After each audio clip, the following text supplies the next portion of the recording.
Here you are, jogging. Beautiful weather indeed, and you're looking good too, I might add. The blood is pumping, and so are these AAA podcast vibes. Mitsugi, I want to take my balls out and lube up your head. That is until your favorite podcast ends. Now you'll be left with no choice but to listen to the placid magnificence of nature.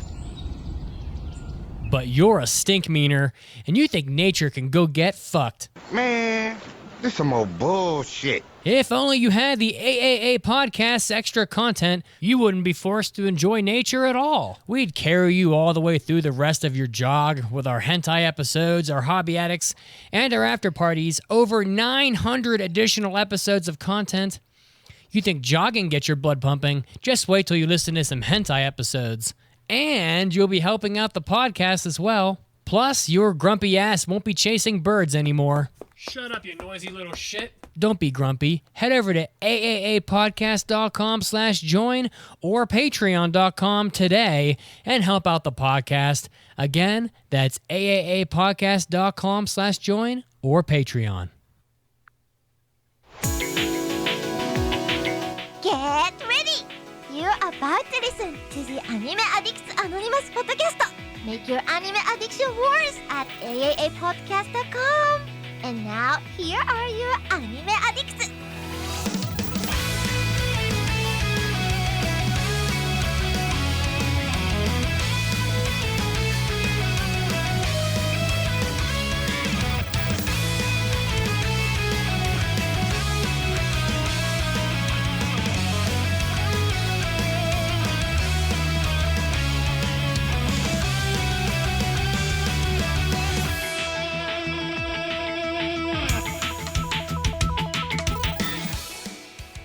Oh, welcome into episode 622 of the Anime Addicts Anonymous Podcast, where our sole mission is to make your anime addiction worse. I am your host, Mitsugi, and I am joined by a triforce of hosts. They are magnificent indeed. Mason is wearing a phenomenal hoodie. Mason, how are you today?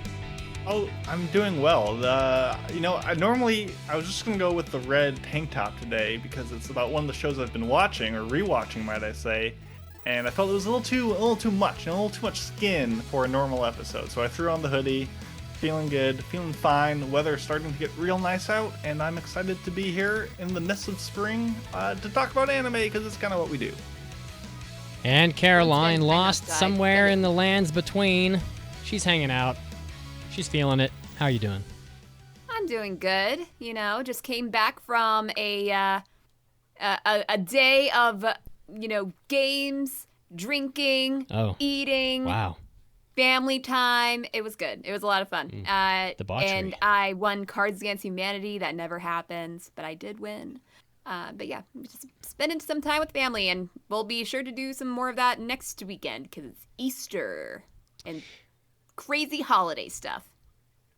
All right, and on that note, guys, listen, if you can't support the podcast, the way that we described in our ad, which you can always go and write us a review on iTunes or Apple Podcasts, wherever you listen to us from. Write us a review. Hey, you could also tell a friend, help to spread the audience a little bit bigger. We're going to make more anime addicts, one person at a time here.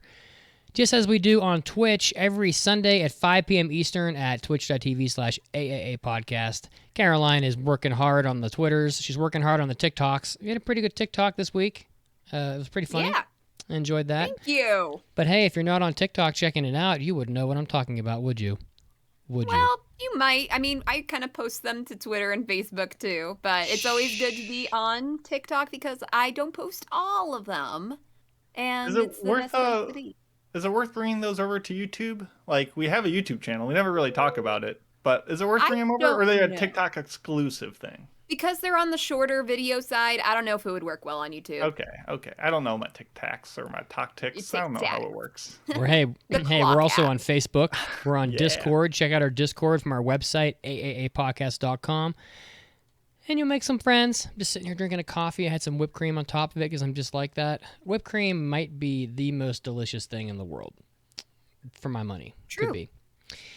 And on today's show, what do we have for you? On your sweet bald head. Yeah. Just like Kazuo's balls from our ad. So, what are we going to do today on the podcast? We have a very good episode for you. We're going to be talking about what have we been watching, which will include the Jujutsu Kaisen Zero film, which I watched in theaters this last Tuesday. We're going to have a Does Mitsugi's Mom Know for you a little bit after that, and then the much-awaited review of Demon Slayer Entertainment Arc. Dun da da da. And without further ado, let's get into the big news of the week.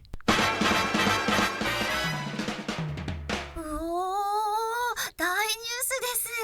It's time for big news of the week. Well, it's very sad, but Doraemon's co-creator Fujio A. Fujiko did pass away recently at age 88.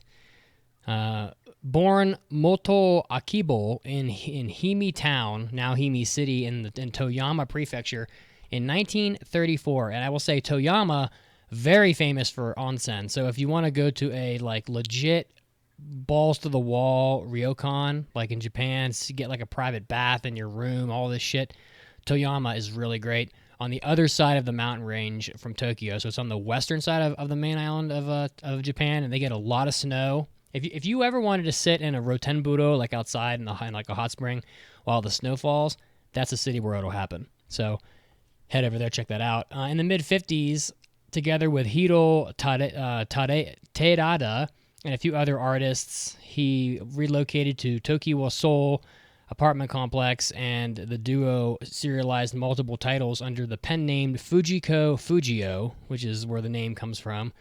And during the 60s, Akibo serialized Ninja Hattori-kun, Kaibutsu-kun, Obake no Q-Taro, a bunch of other stuff. And then Doraemon came in 1969, which became a huge hit following the anime adaptation, which came out in 1973. And then the pair parted ways in 1987, and with Fujimoto and Akibo adopting their pen names, which is where Fujiko came from. So... any thoughts here? It's pretty sad, but this is like a legend that passed away, so. Yeah, I feel like Doraemon is one of those things that, like, we are kind of aware of it in the West, but I don't think we can overstate how massive this is in Japan proper. Like, this is, like, just one of those juggernauts that just didn't translate as well, even though it's pretty great and adorable and has so many movie and adaptations to its name that if you're like Doraemon, like I've kind of heard of that. That's like a blue cat. Like no, this is a juggernaut of just all of anime, and definitely deserves a bit of respect and condolence. 41 films Doraemon has. The last one came out barely a month ago. Yeah, that's insane. 41 movies. I watched the dinosaur one from a couple years back, and that has some of the most bestest, greatest animation I've seen in a while. There's some scenes in that are just like, this just has that like budget to spend, and it looked amazing. So Doraemon, I've not seen much of it, but it's kind of rad and it's kind of cool, and I like it. There have only been 2 years since 1980 when there was not a Doraemon film. Boy, that's a trivia question. If you could name those 2 years, I would literally do a flip right here in my seat. But the first time they hadn't had a film was 2005. There was no movie, and then after that, 2021. So every other year since 1980, there's been a Doraemon movie. So that's fucking ridiculous. Crazy. So certainly prolific, and sad to see legends go. But a person like that, their life touches so many other people that it's not so much. I don't even really feel like being sad about it. It's just like just something to be celebrated, really, at the end of the day. Mm-hmm. But sad to see it happen, nonetheless. Caroline, what do you got today for us? Okay, so on Saturday, Makoto Shinkai of Weathering with You and Your Name fame revealed the visual for the main character of his film Suzume no Tojimari. So it's literally called Suzume's Door Locking. And he also revealed that it will be premiering on November 11th in Japan. So, and also a teaser video for the film came out actually today on the Toho Movie channel on YouTube. So you can go ahead and check out the teaser video. I already watched it, and of course there isn't like too much revealed in it, except, the beautiful animation and how gorgeous it looks. Yeah. Also, some really great music. It sounds different from Your Name, but it still sounds great. Is it still Red Wimps? I don't know, actually. It doesn't sound like them, but I wouldn't put it past them to like change up their sound for the movie. But it just sounds different. But it's also kind of strange because so far this movie does not sound like a typical Makoto Shinkai, like star-crossed lovers separated by time and space that we are very familiar with at this point in time. Shinkai actually describes Suzume no Tojimari as a modern adventure story, an action film, and a road movie. And it follows Suzume, a 17-year-old girl from a quiet Kyushu town who meets a young man looking for a door. They find a door within ruins in the mountain, and Suzume opens it. Soon, more doors begin to open around Japan, bringing disasters from the other side. The film depicts Suzume's liberation and growth as she closes the doors that are causing disaster. And I love Makoto Shinkai movies. I mean, some of them more than others. I did love Weathering with You. I did love Your Name. The others are good, even though I did not love them as much as those two. And I will be the first to say that yes, he does follow a theme. He sticks close to that theme, and I can see issues with those themes, but I still love them. So I will be very excited to see this movie. I just can't get over how similar all the movie posters look. I'm looking at the last few of them, and it's like they're all primarily blue. They all seem to contain water. They all have the same font. They all pretty much look like the same movie. Now they all look gorgeous. Like this movie is probably going to be really good, and I'll see it in theaters most likely. I just think it's funny. Like if you look at this film's movie poster and compare it to the prior film, they're very similar. So yeah, his movies are similar, very much so, including the posters. Yeah, but I don't know. It's just if it's not broken, don't fix it for me. Yeah. If I can enjoy the films, I won't complain too much. I'll just be aware of that it's not a perfect movie. Like, yeah, he doesn't make perfect movies. I can criticize all of them, but yeah, I'm still excited. This could be some of the most beautiful. Like, I just don't know how the guy can keep topping himself as far as artwork goes. The movies just keep getting better and better looking. So we'll have to find out, I suppose, when it comes out. I guess we'll probably get it probably early 2023. I'm guessing. That would be my bet. So, unless it's a international release, which I doubt it is. Anything else? No, that's it. Masson in his awesome red hoodie that I want.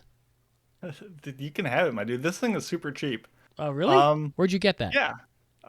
Amazon. Oh, shit, yeah. I'll look it up. There's like a bunch of colors brother. for it too. Hook me up. I'll do it during news break. I got lots of small things. I haven't found any big news, or at least big news that I wanted to go. So here we go. Rattling a couple things off. A long ways back, I talked about the Made in Abyss video game. It has announced that it will be coming out in fall of 2022. Season 2 obviously is just a few months away, so a lot of Made in Abyss news coming out.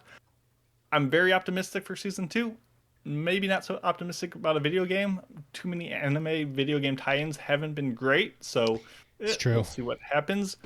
Speaking of essentially an anime video game, Kingdom Hearts 4 was announced. That's going to be a thing, so wow. That's kind of a Sora-esque hoodie. You love Kingdom Hearts, don't you? I do. I really do. As far as anime news, D4DJ is getting a second season, which is surprising because I don't think anyone watched the first season, but it was surprisingly good. I actually recommend it. If you go in with just like DJ. It's a thing. It's a thing, and it's actually not bad. What does the D4 stand for? Fourth dimension? Maybe, or there are 4 DJs. I don't know. You think I watched this show? I did, and I still don't know what it means. You did. I just forgot. No, please. I think you'd never watch an idol show. I think there's 4. Like it means a couple different things. It's like not day to day, but like there's 4 like adjectives with a D. Look it up. That's the trivia. If you know what D4DJ stands for, tell me. Even more surprising, City Hunter, another acclaimed property, is getting a new movie to celebrate the 35th anniversary of the anime. City Hunter has been adapted in live action with like Jackie Chan. It's been a long-running series. Obviously, it's been around for a while, and nothing new has come out of it for a while. But the manga has never been fully adapted, so maybe we'll get a reboot in the future. Maybe this is like a thing like a sequel to revitalize interest. I don't know. More City Hunter though is kind of cool. It's kind of a neat little show. Two things. And finally, two things yeah, real yeah. quick. Lay it First, on me. D4DJ stands for Dig, Delight, Direct, Drive DJ, which I don't know what that sounds means. like a Kingdom Hearts game. I don't know what that's supposed to mean. And secondly, Retro Crush, the streaming service, has a lot of City Hunter on it. It's got, I would say, at least 50 episodes and probably 5 or 6 movies. So check it out if you like. If you want to get into City Hunter, I watched about a dozen episodes of City Hunter, the old one, the original, and I don't know. It's not quite for me. I'll be honest. But It's for really those who pervy. like the classic, 80s era styles, the bright color palettes, yeah, a little pervy, very much of its time. Yeah. The people who like it, they'll really like it. So Yeah, the main character is actually more perverted than Kentaro Oe. It's pretty close, but he's definitely like chasing girls the whole time. he doesn't have the same redeeming charm as Kentaro. Yeah, he's cool. I like him though. I mean, I don't know. Maybe I'll watch it some more when I don't have anything else to watch. If that ever happens. We'll see. What else you Maybe got, if the Mason? movie is easy. And the last one, the big one for me, one of my favorite manga. It's super cool. Witch Hat Atelier will be getting an anime. This manga looks phenomenal. Very interested to see how it carries over to anime. I'm very concerned by that because the visuals are such a strong point. Think of like Dorohedoro with like super detailed, hyper. It's got a very much vibe to its look, and I don't know how it will be done, but I am excited nonetheless. It's a real great story, and don't F it up, whoever decides to take this on. I don't think they've announced many details, but it's a thing, and I'm excited, and you should be too. People are really excited for that. I was plucking through news articles this morning to try to find the one that I wanted to talk about, and that one had more comments on the article that I was on, the list of articles and they all have comments, and that one had a lot. It had more than pretty much any other article from the last week. So there's a lot of people looking forward to that. So, and the artwork's really cute. So Yeah, is good. I love the character design of the girl, the blonde girl, whoever the hell that is. She looks really cool. Okay, is that it? Yep. That's it. I'm busy finding the sweatshirt for you right now. Oh, thank you, sir. Thank you. All right. Well, we're going to do what have we been watching I'd say every 6 weeks. We kind of round up and talk about the stuff that we've been watching outside of the podcast, because we all know that all of you watch stuff outside the podcast, and maybe you want to have a couple extra recommendations. Some of the not like everything we watch is going to be good, but I think we're a lot more likely to talk about something if we liked it. So, I will start, I guess. I know Mason is. I guess I'm first on the document, and Mason's busy, and I don't know. There's really no reason. Busy looking at sweatshirts. Yeah. I've been excited to talk about this for quite a while. I watched an anime probably over a month ago called Puppet Princess, and the title is really lame. I admit that that's not much of an enticing title, which is what I was thinking too. And then I watched it twice on Retro Crush. It is an OVA from. Oh, this is the wrong one. I'm looking at the wrong list. It's an OVA from. I think the early 80s or the late 80s, I think. I can't find the right listing here on this website, but there's a Puppet Princess show that came out, I'd say 1988 or so. And as I try to find it on here so I can have proper information about it, but you can find it on You can find it on Retro Crush, and it's really, really bizarre. It's really it's kind of a grotesque watch, to be honest. I mean, it's in the same line of these other shows that are pretty gritty, but it's about this girl named Princess Rangiku, who is super cute. I really like her character. The character artwork is, I don't know. I like how it's done. I just noticed that the narrator of the show, from at least the 2000 edition of this, is Mugi Hito, who I said before on this podcast plays every old man character ever. The guy has 1,200 anime credits. No one knows who this old man is, but he always plays old men. He was the old guy in Dr. Stone, and anytime you hear an old man talk in a subtitled anime, it's going to be Mugi Hito. I'm telling you, the guy has the market cornered. So And it's about this girl who like runs away from home. Her father, his life's work is creating puppets with unique capabilities, and he ends up creating these like puppet. He like loses his mind, and he makes like these puppet warriors. And she sets out on this journey to destroy his puppets and him as well. And she can manipulate these puppets that she has to do battle. And there's like scenes where she's sitting on the ground and she's controlling these puppets with her fingers, and then like she'll bust her feet out, and she'll like control 2 of them, and she's doing them with her feet. And you see her sitting on the ground, and she's got like 20 strings coming off of her, and she's got this samurai guy with her whose name is Manajiri, and he is definitely like, it's very realistic, in certain senses. Like, this guy finds this girl. This is like the 1400s. He's just like a samurai, like for hire, like a ronin. And he protects her because she's totally defenseless when she fights, because if like some guy came up from behind her, she'd be able to do nothing because she's busy controlling these puppets. But like, there's a scene where she's like bathing in this like hot spring, in this spring of water somewhere, and he's like not even near her. But he like finds her because he's like, where'd she go? And he sees her naked, and he just like charges at her and grabs her up and like has this discussion about like, you can tell he wants to like basically just have his way with her. It's like the 1400s, and he's like, are you out of your mind? Like, do you have any idea like what men are like? Like, I could just do anything I want with you right now. And I'm sitting there thinking like, this guy is going to straight up rape this girl in this hot spring. I mean, she's attractive enough. I don't know, it's the 1400s. The guys are animals, I guess, but he doesn't do it. And essentially goes with her on this journey. But this is a fucked up anime. You find out that, this is like 6 weeks of memory here. You find out that like the father's puppets, they round up like all the children. You guys aren't going to believe how fucked up this shit is. They rounded up. I've seen this. It's a wild time. They rounded up. Record, yeah. These puppets, if you're trying to like make a mental image, aren't like normal sized puppets. These things are like 8 feet tall. These are massive, like behemoth puppets. So yeah, like, I should have. Yeah, this isn't like a little dinky toys clashing together. This is like massive warfare. Yeah, they're like full size samurai. You find out that the father rounded up all the children in his feudal kingdom to basically rip their skin off to create the puppets. That's like what they're made out of, including his daughter. The secret sauce, so what makes them so good. And like, it's just completely fucking twisted shit. Like, the anime gets worse and worse as it goes. It's only one episode. It's like 45 minutes. And then at the end, like, they have this huge battle, and the father, like, I'm not going to spoil the whole anime. Like, you just got to watch it. It's pretty neat. But like, the father, he's got like puppet, like machinery, built into his body and stuff. When you find him, he's like become half puppet, and he's got like clockwork in his chest. It's super cool.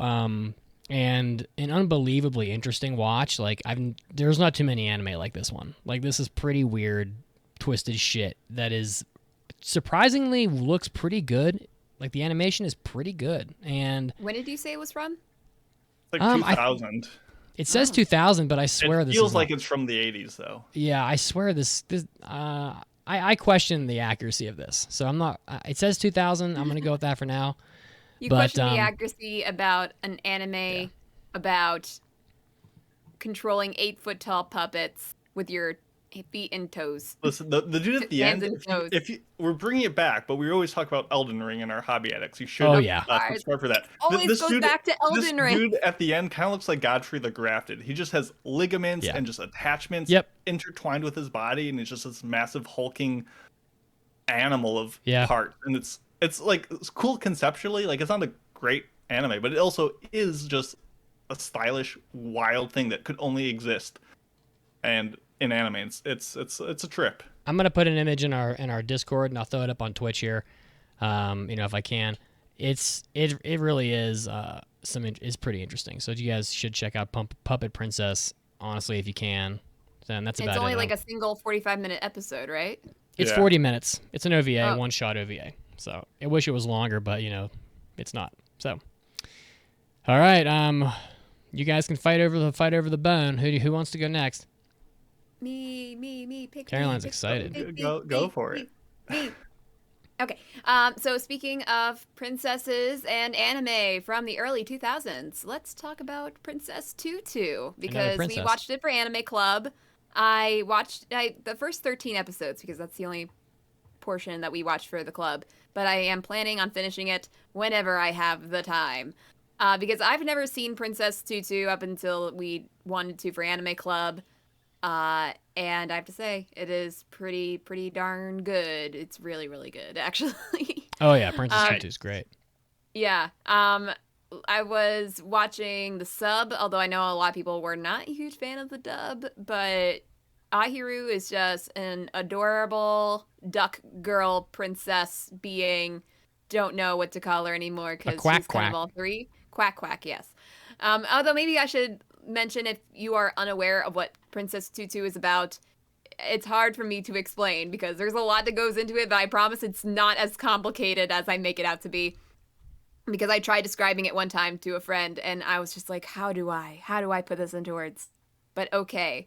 It is about this person that has written a lot of stories. He's a storyteller, but he died. And the story that he was in the middle of writing that he did not finish kind of takes a hold of its own and basically influences the people in this town. They become kind of half themselves and half these storybook characters.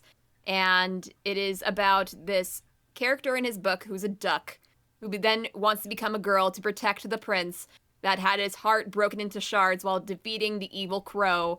And now that they are in this regular world, she is a girl who's actually a duck, but she doesn't know that.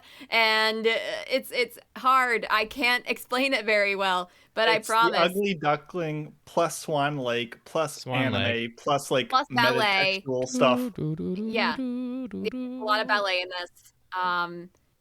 And Ahiru means duck. She is a duck, Yep, but also quack. a girl, but also a magical girl called Princess Tutu, I who love works to ducks. put the prince's heart back together.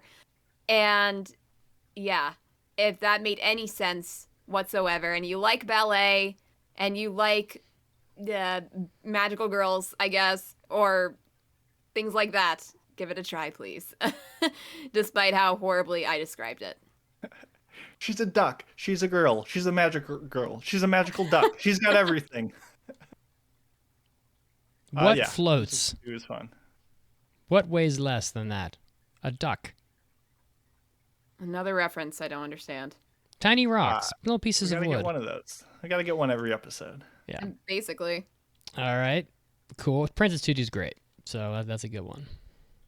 Mason? I'll see when I finish it because I have a knack for starting things I can't finish very quickly. That's Well- okay. We look forward to part 2 of Tutu in the That's future. what's going to happen Yeah. next time. That's fine. I'm excited. We have this and I actually finish it. I will probably end up talking about it. Spoiler alert, everybody dies. Okay. Just kidding. Duck soup. Elmer Fudd Duck comes in. soup. What from my list do you guys want to hear about first? None. I don't want to listen to any of it. Okay, fair enough. Mitzi, what you got? Vanitas season 2. We have to watch that? No, we don't. We do not. Oh my have to God, watch we Vanitas escaped season Vanitas? 2. I think it would have been better than some of our options, but I would Why did you rather watch watch that? Vanitas season 2 than Realist Hero season 2, Thank but I you. think we all knew that. Thank you. I mean, based on my scores, that's something you could have inferred. Yeah, so I watched Vanitas season 2 because I was, of the three of us, the most engaged with season 1. I wanted to see what happened with it, and it was a mixed bag, I would say. You can watch this on Crunchyroll, you can watch it on Funimation. Just finished up this last season, and parts of it I definitely liked more than season 1. It got into kind of like the relationships, both romantic and interpersonal, between Vanitas and his new lovebird and all his friends, and that was definitely pretty fun and engaging, and I liked it, and it still looked good. And then it also was worse than season 1 because it got too much into the lore of the different factions, and it didn't really answer many, if not any, of the questions I went into season 2 hoping to get answers for. So really the verdict of Vanitas, if you're like, oh, should I continue it? Unless you adored season 1, I would say it's It's just another good visual looking show, but it doesn't add a lot more with season 2, so it's probably worth passing on. It's not like that'll like turn the tide or answer anything or be like, oh, that made season 1 worth it. Unless you love season 1, I'd say pass on season 2. I still enjoyed it. I'm very doubtful if I would continue with season 3, but that's my backup. That's checking in on Vanitas. He's a good boy. Oh, I thought it wraps Is up he? in season 2. No, it doesn't. Wasn't he kind of like a weird perv? Like, I don't know. I don't know if he was the perv, but he he? was certainly a character. He's a character, all right. I feel like I connect with him in a lot of ways, for Did worse you more like than his- better. Did you enjoy his excessive amount of bows in his outfit better in this season or the first season? More bows, more better. That's my design philosophy. How's his brother from Noragami doing? Oh, Noe or whatever. Whatever the hell that guy's name is. I mean, I would character. definitely take Noragami over Morphinita. So I mean, Oh, there's no let's be, fucking doubt. Let's be crystal clear. That with shit that. ain't close. Noragami has been on my list for so long, but unless it's put up for Anime Club, I doubt I'll get to I it. think they're both Studio Bones, right? Sounds right. I could be wrong. Double check. Maybe that's why their characters look the exact same. Yeah, they're both Studio Bones. Okay, we're in the same wheelhouse here. More Noragami, please. More Vanitas. Sure, why not? But I probably wouldn't continue it. Anyway, what's next, Mitz? So on Tuesday, I went to my dinner theater and saw the Jujutsu Kaisen movie 0. It is out in theaters still.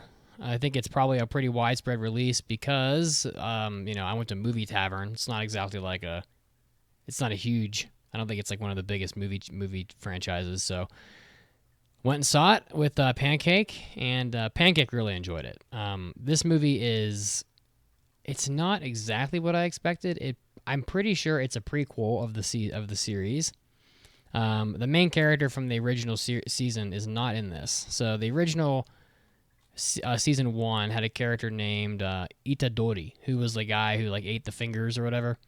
He is not in this movie. Yum. So he's not in this movie at all. There's very few characters in this movie. Gojo is a main character in this film.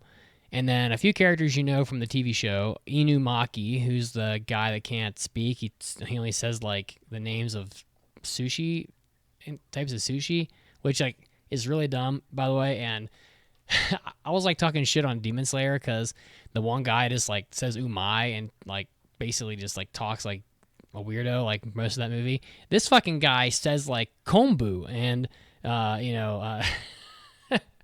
like it just says like the names of ingredients like salmon. He said that's what he'll respond to you with: salmon, tuna, fatty tuna. And it's just like nothing is that. So I take it all back with Demon Slayer. This is definitely dumber than Oh my goodness. than that. I thought you enjoyed Jujutsu Kaisen. No. It's not that I don't enjoy it. I just forgot that they have a character who only can say sushi So it's ingredients. the character itself that you say like, yep, this is worse than Kyojuro. Yeah, I talked some shit on Demon Slayer because of that, and I shouldn't have. So, it's got Zenin Maki, who's like the cool glasses girl with like the pole arm, and the panda. Do we have Panda? Panda. Okay, good. We got Yeah. Panda. And Okay, that's we're it. in, boys. That's it. From the TV show, that's it. And then there's one other character who's the main character of this. His name's Yuta. And Yuta is this. I don't think this character is in. He's not in the TV show. Oh, is he? Pancake's nodding yes. I don't remember his role in the TV show though. Must have been very minimal. So wait, the main character of Jujutsu Kaisen is Utadori, and the main character of this one is Yuta? Yuta. Pancake said he's just- in the TV show, but Or I it's don't. Yuji. It's Yuji and Yuta. I don't think he's so in the they're TV pretty show. similar. So, and it's kind of a sad story, It's the story of this like Yuta has this girl that they're like in love, I guess. They're young, so it's kind of like one of those anime things. But they promise to get married, and then she dies in a car accident.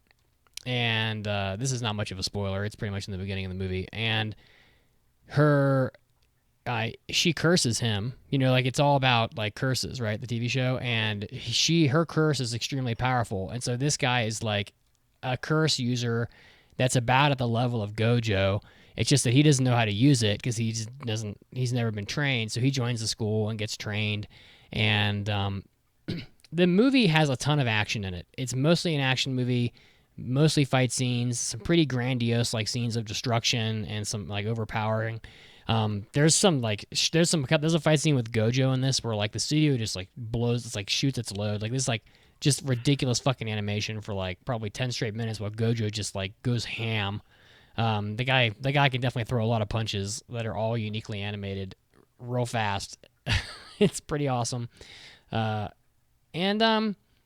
a pretty good movie. I think one of the best things about the movie is all the weird monsters and shit that are in this. Like, it's it's reminiscent of other franchises that like do monsters really well. This is definitely no exception. The sorts of like curses that are in this, they look great. That being said, it wasn't like the best movie I've seen in my entire life. It's just like it was about as good as the Demon Slayer movie, I think, to be honest. It's got a pretty good ratings on my anime list.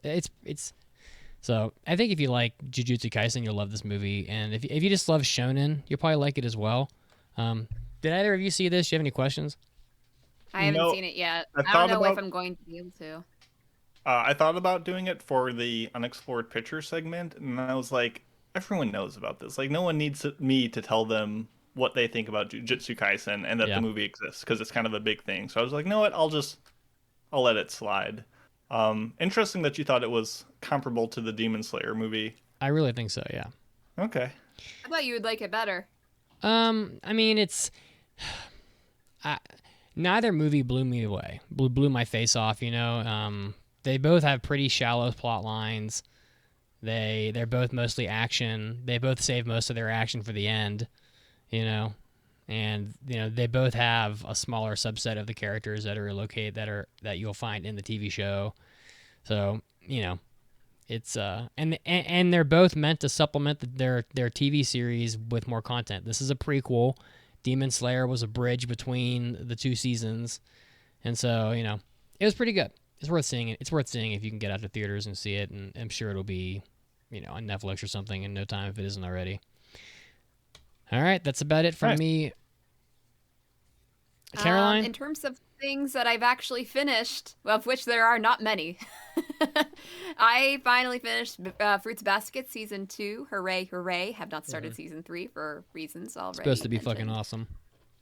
Yeah, and I'm excited because there are just so many questions that don't get answered very quickly in Fruits Basket, like just the dynamics of the characters, how everything works, their lore and all that. And I'm glad that some things do get established in Season 2 regarding relationships, the love triangle that everybody comes for, the Toru, Kyo, and Yuki love triangle. It doesn't really resolve, but there are boundaries now that you can understand in terms of their love for each other. So I'm glad there's that. But it's not the way that I wanted. And if you have listened to my previous thoughts on Fruits Basket, you'll know like what I'm referring to. I was gonna say, like, you got to put out there, what team are you on? We know, but like, and if I say which, it's spoilers. Okay, so actually, no, I won't spoil anything. But I've already mentioned in previous episodes that I'm Team Yuki all the way. Well, Kyo's a cat, so he has a barbed penis, so that's not going to work too well. Why you gotta make it weird, Mitsugi? I'm sorry, it's just how it is. I mean, you could argue it's only in the cat form. Like, well, that remains to be seen. Anyway, getting back to literally Caroline's point. Why do you have to do this every time? It's just how I am. Like, I'm sorry. Every episode has to have a weird thing and a reference I don't understand. It's these two things that make a 2 thumbs up episode. Find family fun. But anywho, so I will be starting Fruits Basket season 3 sometime. I can't promise when, because I do need to finish this show. Because if anybody in this podcast is going to finish this show, I'm the one to do it. Eventually. It's up to you. You're the when. hero. You're carrying the torch for us, and we appreciate it. Yeah, because, I mean, with, the show, we don't cover season 3s on this podcast. So there was no plan that was going to be done in anything other than what we've been watching. So I will do it eventually. Not sure when. Well, But yeah, I've enjoyed Fruits Basket season 2. I am glad that there are questions that have been answered and boundaries that have been made. The certain boundaries that has been made, I am not approving though. gotcha. Well, good news is that in the chat, Sword Art 1321 is saying drop everything you're watching to watch an origami. So you're gonna have to fit that in around Frubu season 3 and Frubu. Jujutsu. Isn't that what the kids call it? I thought it was Furuba. I like Frubu more. Furubu. It's kind of cute. I mean, Noragami is good. I mean, I don't know if it's better than everything Drop else. everything I don't and know if watch it's that it good. I mean, I don't know. I don't know. It's It's what good, people though. want. Yeah, I mean, it's what You they know, want, I clearly. mentioned that maybe sometime, even though we have our rosters booked with a ton of reviews, that we just make a list for each other of shows that we will that the listeners can vote, one show per person that they have to watch. Can be anything from the past that they have not already seen. Could be good shows, could be bad shows, anything. But they have They to will vote be for a shows. show of each person. But I don't know. I don't know even think we would have time to do that. All right, Mason, you're up. I will continue the season 2 Uh-oh. tradition that we have been setting up. I watched a little show called Attack on Titan season 4, the final season, but not really part 2. Final season, but not the final season. Season 14? Yeah, season. Who knows how many these things I are lost going track, for, honestly. but they're still going. And yeah, I'm not going to spoil anything. This just finished up a few days ago, and Attack on Titan is still a good show. It's fucking To great. nobody's surprise. I would say season 4, part 2, is a bit of a step back. It's a bit of a decline from what we've seen before. There's a lot of people upset about where the story is going and a lot of things. Personally, I don't mind where the story is going. It is growing in scale. It's becoming a more political, intercontinental behemoth of a story, if you will. And I don't mind that. You know, you can't be locked in a 3-wall system, Titan invading thing for so long without it getting old. So I don't mind that. The bigger problem I have with this show is that the characters, for the most part, have been dramatically reduced. Like, they're just quality, and the characters in Attack on Titan have never been like the shining light and the pinnacle. Like, you've never gone to Attack on Titan for the characters. It's for, you know, the intensity of it, the animation of it, the storyline, and just how wild it is, more than like, wow, Mikasa really is a well-rounded character. Like, not really. And even more so in this season, they're becoming less and less nuanced with just like simple motivations that almost seem to cheapen the writing of the global scale that's going on. And speaking of like less nuanced, Mappa, they definitely upped their game from part 1, no doubt about it, but they're still no Wit studio. I just Wit has it better put together. They're not working on 20 shows at once. Not saying Mappa isn't bad, not saying they don't deserve our love and credit and admiration for a good adaptation, but it just doesn't hit quite the same way. And I think just at the end of the day, what makes this disappointing is it's called the final season, and it just even has an even less of a conclusive and satisfying ending. There's more coming out, probably not much, but just enough where you're like, just finish let it. it Like, out. just Finish it. And I'm glad we're Finish not him. getting it in a movie. You know, that would be a disaster for timing and spoilers and this and that and the other. I may just be like, you know what, I'm just going to read the last little bit of the manga because there's not a ton left. But, Did they leave you know, you on a cliffhanger? not even. Like, yes, you could consider it, but it is just, it's kind of like, well, it's episodes due. Okay, pencils down. We'll just ship it out like that. Like, I don't know. I'm not hyped or unexcited. I'm just kind of like, well, here's where the next episode would be if they could just fit like 5 more in. I don't know.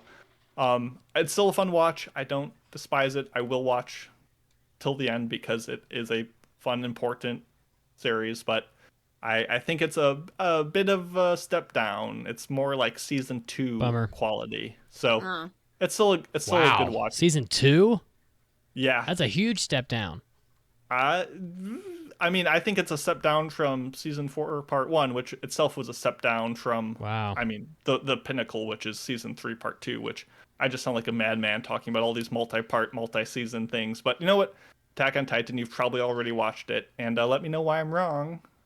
Actually, nowhere, because I don't want to read comments that hurt my feelings. But nah, it's still fun. All right, well, back to Caroline, I guess, because I have nothing else to talk about. All right. Well, I figured I'd talk a bit about 86 since I was trying to catch up on season 1 so we can review season 2 next week. However, me and my looking ahead brain realized that next week is Easter, and I will not be available on Easter because I got family get-togethers. And I realized, like, wait a minute. I don't even have to be watching 86. Why am I watching 86? I don't even have to review season 2. I asked myself that every time I had to watch an episode for season 1. Why am I watching 86? Oh yeah, that's my job. I mean, and I can't even say that I finished the first season. I am like 5 episodes in, and I'm debating back and forth whether or not I'm gonna finish it or not because I hate leaving things unfinished if I don't like really dislike watching it. And 86 is kind of interesting. I mean, I do kind of want to see where it goes, but as everyone knows, I don't have all the time in the world to finish stuff. So I just figured I'd say, you know what, it's not bad. I can't say for certain what I think of it because I haven't finished it yet. I'm not going to say that it's like the most amazing thing I've ever seen. Otherwise, I would say, oh my god, I'm definitely going to finish this, like I would with Princess Tutu. But I figured I'd bring it up again to remind people what you guys think, since you will be reviewing season 2 next week. Yeah, and we'll let you know after we watch season 2. Yeah. If it's worth like continuing. I'm not gonna lie. Season 1 ends with a like satisfying enough ending point where you're kind of like, it's definitely a different end of a phase, end of an era. So I have no idea where part 2 is going to go. I think I was kind of mixed on season 1. I think I gave it a 3 out of 5. Mm-hmm. It feels about right. So I can't remember jack shit about that anime. I'm not gonna lie to you. It's what? I remember. Well, I mean, not no much. spoilers, but the massive cast of characters was, let's say, trimmed up at the end. So there's not as many people you have to remember from season 1. When which there's is good. a whole part of the opening where it's a still of the backs of people that died in previous episodes, and that that scene, it looks pretty empty at the beginning. You can probably tell that it's gonna fill up with people by the end. That's a saving grace, that a lot of the characters die. Yeah, that's an issue because there's so many characters. I have trouble like keeping track of them. It definitely gets easier as it goes on and fleshes them out. It's not a terrible show, as you said. So we'll see. I'm excited for season 2 in a way. Yeah, I mean, we'll see in the next what we've been watching if I finish it or not. Catch you next time. But yeah, what do you got, Mason? How much time do we have? One more? Yeah, I got time for one more. I'll pick the one that I'm wearing the tank top for. With the news a couple weeks, I don't know how long it was ago back, of the new seasons of Fooly Cooly coming out, I decided, you know what? I'm always the Fooly Cooly fan, biggest Fooly Cooly fan in the world. Yeah, Fooly Cooly. Trademark. Fooly Cooly. We know this. Fooly Cooly. Fooly Cooly. Fooly Cooly. Fooly Cooly. I rewatched the first season, the 6 episodes that started it all off, and spoiler, after seeing it a lot of times, it's still good. It still holds up. It's still wild. It's still one of the most creative, off the wall, just unique shows that I've seen. It was pretty much one of the shows that brought me into anime, and this was like my 6th or 7th watch of it, and I'm still finding new things and references to appreciate it. Because everyone, you watch it the first time and you're like, wow, that's a South Park reference. Cool. I'm a dumb Westerner that doesn't know any better. I get that reference. And like the third time you watch it, you're like, oh, they're talking about Lupin the Third. I get it. He wears different jackets. That's unique, cool. And like the 6th time you watch it, you're like, oh, this is like a Daikon reference to this like old OVA that's 3 minutes long. Like, the more you watch it, the more you realize how dense it is with just ideas. Not all great, sure, I'll give it that, but it just has so much style, and it's just an iconic thing, from the characters to the music to the homages and poses and everything. It's just such a experience that is at once cohesive and shotgunning all over the place. And it's a wild ride, and I still love Fooly Cooly, and it still remains the worst 5 out of 5 on my list, which is to say it's a really good show, and I still love it. And you should watch it if you have, I don't know, 2.5 hours to spare. And it is good. It's good. It holds up. You know, now that you've brought it up, one of the themes for Anime Club for next time, since it's going to be on 420, we were discussing shows that we wanted to watch that would be good while you're smoking weed. Now that I think about it, nobody suggested Fooly Cooly. How did nobody suggest it? Caroline, I never took you for a weed smoker. I'm not going to be smoking weed. We're just following the theme. Okay. I feel like it might be a little too high energy.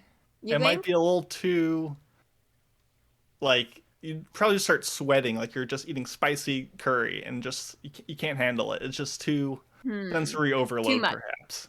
It's if there's one thing Fooly Cooly is that we can agree on from fans and haters alike, is that it's too much. It's Fooly Cooly. it's Fooly and it's Cooly. It's Fooly and cool. It's Fooly and Cooly. Yeah. Exactly. And really that's all you need to know. So if you want to know the mysteries of it, please watch it. It still holds up. The dub or the sub, can't go wrong either way. Next time we do what have we been watching, I'll mention Kotaro Lives Alone. I've been watching that on Netflix. It's an interesting show as well. So I'm excited for next one of these, as well as all the other stuff we'll talk about. And let us know if you have any recommendations, because we're always looking for new stuff. We don't always have time to watch new stuff, but we always try. So I don't have time for a lot of things. I only have time to rewatch Fooly Cooly. That's all my life is.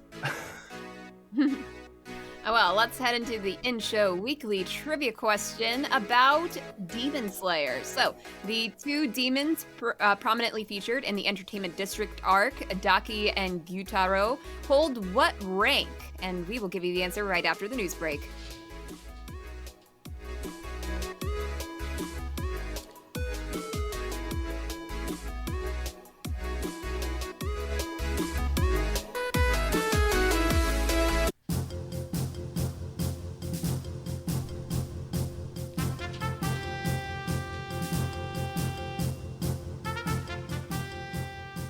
Hey, Anime Addicts, Mitsugi is here, and I'm bringing you your anime news break, starting us off with a new light novel adaptation. The light novel Watashi no Shiawase na Kekkon, or My Happy Marriage, is getting made into a TV anime. The director is Takehiro Kubota of Id Invaded, and the studio is Kinema Citrus. Now, Agitori originally wrote this historical drama romance novel back in 2018, and the story centers around Sayamori, who is an unfortunate child of a loveless arranged marriage, and when her mother dies, her father brings in his lover and her own daughter. Her life is pretty much hell and is horrible, and she even is also put into an arranged marriage, which she expects to be quite terrible, or so she thinks, but contrary to her expectations, her new husband is actually kind-hearted, and she ends up entering into a happy marriage. So, should be an interesting story for those of you who like drama and romance coming out. My Happy Marriage. Next up, SAG AFTRA, the labor union, issued a, quote, do not work notice on Dragon Quest The Adventures of Dai's English dub.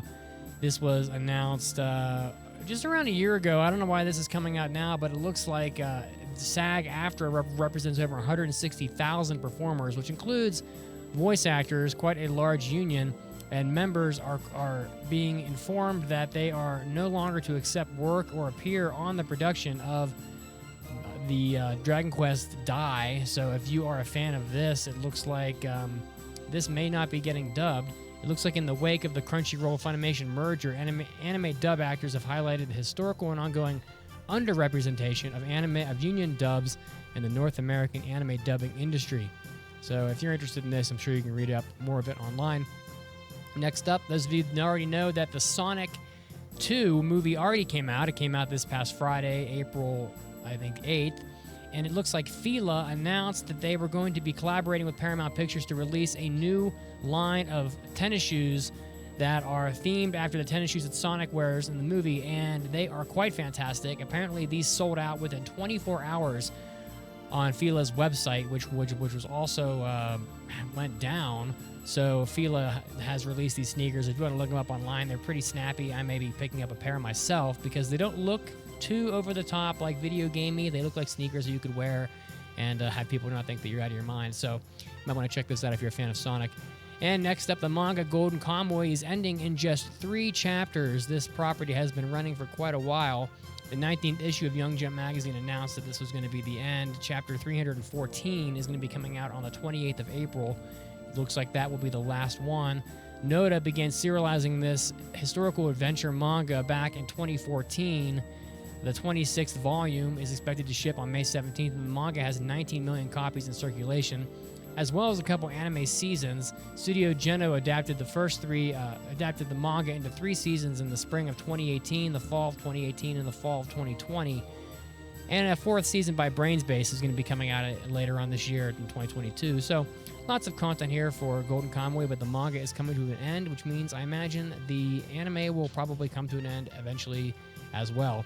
This was Mitsugi, and this was your anime news break. And now, time to get back to the podcast. So here you are, studying for college finals in your dorm room. Studying is hard, but not when you have your favorite podcast to listen to. Oh, what's that? You just ran out of podcasts? Well, good luck studying with your roommate, singing with headphones like he's trying out for The Voice. Bismillah, no, we will not let him go, let him go! If only you subscribe to the AAA Podcast Extra content, you'd still be bopping along to our hentai episodes, our hobby addicts, and our after parties. You might not be able to play video games during finals, but at least you can hear us talk about them. And you wouldn't have had to kill your roommate. Don't kill your roommate. Head over to aaapodcast.com/join or Patreon today and support the podcast. Again, that's aaapodcast.com/join or Patreon. I need to get myself some more podcasts.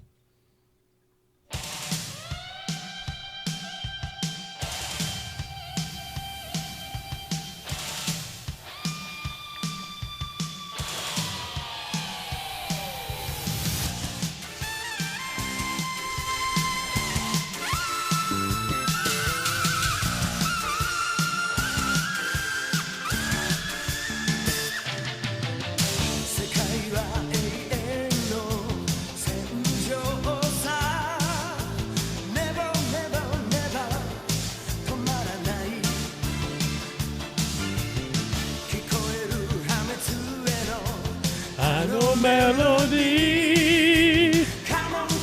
Come on, boom. Modore nahi. It's our only crazy game. It's our only foolish game.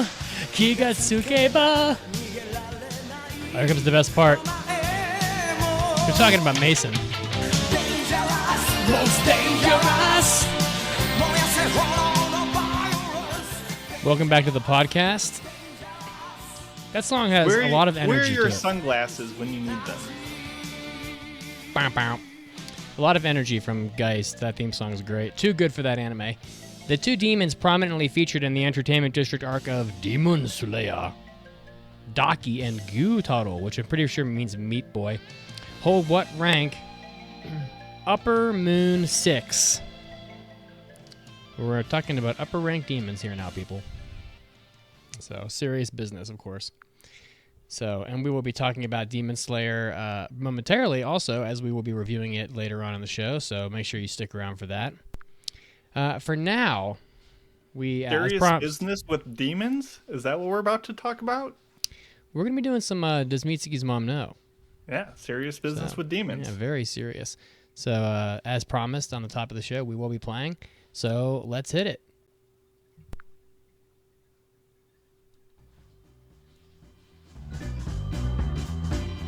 It's time for Does Mitsugi's Mom Know? The game show that pits Mitsugi's unassuming mother against anime's most basic questions. Now here are your hosts, the Anime Addicts.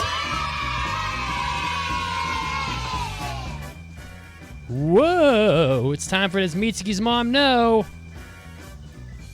The game show where my mother, she's a wily coyote of sorts, and she's going to be very predictable. Today on the show, we have Caleb, a.k.a. Blue, on the Discord. Where are you calling from? And on a scale from 1 to 10, how lucky are you feeling today? Hey, I'm from Nashville, and feeling lucky enough, we'll say. All right. Nashville. I've been wanting to try this Nashville hot chicken. What do you have to say about that? Absolutely delicious. One of my favorite foods here, for sure. Oh, my God. Wow. You love to High hear grade. when he backs it up with the confidence. It's not like, oh, everyone knows about that, but it's actually not that good. No, It's not good, Mason? Slams. No, it's good. It's good. It slaps. Okay, great. All right. Well, as you know, today Yeah. we are going to be playing Does Mitsugi's Mom Know, and I hope you win. I'm going to be playing 5 questions for you if you get that far. And if you can get 3 out of 5 of these correct, you will be winning a fantastic prize, which I'll contact you later to give to you. But you're basically just predicting whether or not my mother knows the answers to these very, very simple questions. But, you just never know. It's pretty much a coin flip. Caleb. Oh, your mother is talking shit in the chat. Oh, she is. Wow. Yeah, she says, "Be afraid, Blue." Oh, my God. goodness, Betsy. Wow. Feeling sassy this morning. We love it. Yeah. All right. Well, Now I'm nervous. oh, jeez. Well, the stakes have been raised because now you have a royalty in the audience. Caleb, are you ready to play? Let's get it. All right. I'm going to give you some good luck here. Good luck, lucky player. With me, it's you never know. There you go. Everyone deserves a little luck. Question 1. Here we go. In Dragon Ball Z, Korin lives on Kami's lookout and grows sensu beans. What kind of animal is Korin? Most people know Korin is a white cat. Oh, I don't know that. He's a fat Then white again, I've cat never who seen- talks. I've never seen it, so. I'm gonna say that she knows this one. Caleb, I think I heard you say that she knows that Korin is a cat. I'm gonna lock it in. Oh my God, I don't even have to ask. He It's knows. He knows. It's so She efficient. knows how this game is done. He's been studying the tapes. In Dragon Ball Z, Korin lives on Kami's lookout and grows sensu beans. What kind of animal is Korin? Corin is, he's a lion. No, he's a cat. That is a cat. He's like a house cat. More of a house cat than a lion. I love how she's trying to poke holes and. I thought she was going to argue her way into getting Caleb She tried. a point. I know. Caleb. Oh man, you were so Oh, quick with the man. locking of the in, and then you missed it. How do you feel about that? Sometimes it happens. If you were a stock option, your price just dropped very hard. But I still believe in you because I think you're a fantastic person. Are you ready to redeem yourself with question 2? Yep, here we go. I mean, if you miss this, you're pretty much screwed. So, in Yeah. Princess Mononoke, San can often be seen riding what kind of animal? You're really hitting her with the animal questions today. I'm gonna say that she knows this one because it is in pretty much all the promotional art for it. All right, she knows that San rides on wolves. All right, here we go. In Princess Mononoke, San can often be seen riding what kind of animal? I believe it's a wolf. That's right. It's a wolf. Let's go. There you Let's go. Let's fucking go, people. All right. Ooh. All right, Caleb, you're back in the game here. You now need to it's a clean slate now. 2 out of 3 wins you the game. Forget about question 1. You buried the ball. You just forget about it, okay? You ready for the next question? Let's go. Naruto from the anime Naruto is a blank. A samurai, a ninja, or a warlord? Given multiple choice. Or now. is he an animal to go with the theme of animal questions? Well, technically you would be right, but Yeah, I'm gonna exactly. say she knows this one as well, I think. Popular show, we'll say yes. Do you, as the kids say, believe it? I believe it. Wow. What is he like? Is he do they tell you later on that he's actually like a fucking a fox? A 9-tailed fox? Well, he's not technically a fox, but he has the fox spirit. Oh, Mason made it sound like he was literally an animal earlier. I mean, might I've turn seen, into I've one, seen him kinda, eat. you know? I've seen him eat ramen. He attacks That's them. true. That's true. I love ramen. All right, Caleb, I think you said that she knows it. That is correct. All right, here we go. Hold on to your nuts. Naruto from the anime Naruto is a blank. A samurai, a ninja, or a warlord? Naruto is a samurai. No, he's a ninja. Oh, I'm I sorry. almost said that. Oh I my knew she was God. going to say samurai. He said that like she was the wisest person in the world. Ah, Naruto, a samurai, without question. The chat just says, wow. Then the classic, I almost said that. Unlucky. Unlucky. Yeah, well, it's pretty hard. It's a tough game because, as an anime fan, you can hardly imagine not knowing what kind of character Naruto is. Everybody knows he's a I fucking love ninja. how, like, when we describe the game, people are like, oh, that's not going to be so hard. And then you realize just how complicated it is when you have to get inside the mind of your mother who has seen some things, not all things, and of the things that she has seen, she does not know some things and knows also a lot of things. Oh, boy. Well, you got to get these next two right, Caleb. Gotta get the perfect down for the last two. Yep, we're gonna have to get a first down here, and then you're gonna need a Hail Mary. Are you ready for question 9? Or for question 4? Let's go. Here we go. In Golden Boy, Kentaro travels via what mode of transportation? If you're an aficionado like me, you know it's a bicycle. But Yeah, that's also in the promotional art. So I'm gonna stick with my guns and say she knows this one as well. he's on this He knows promo art, everything. he's on the promo art bandwagon here. Very intense.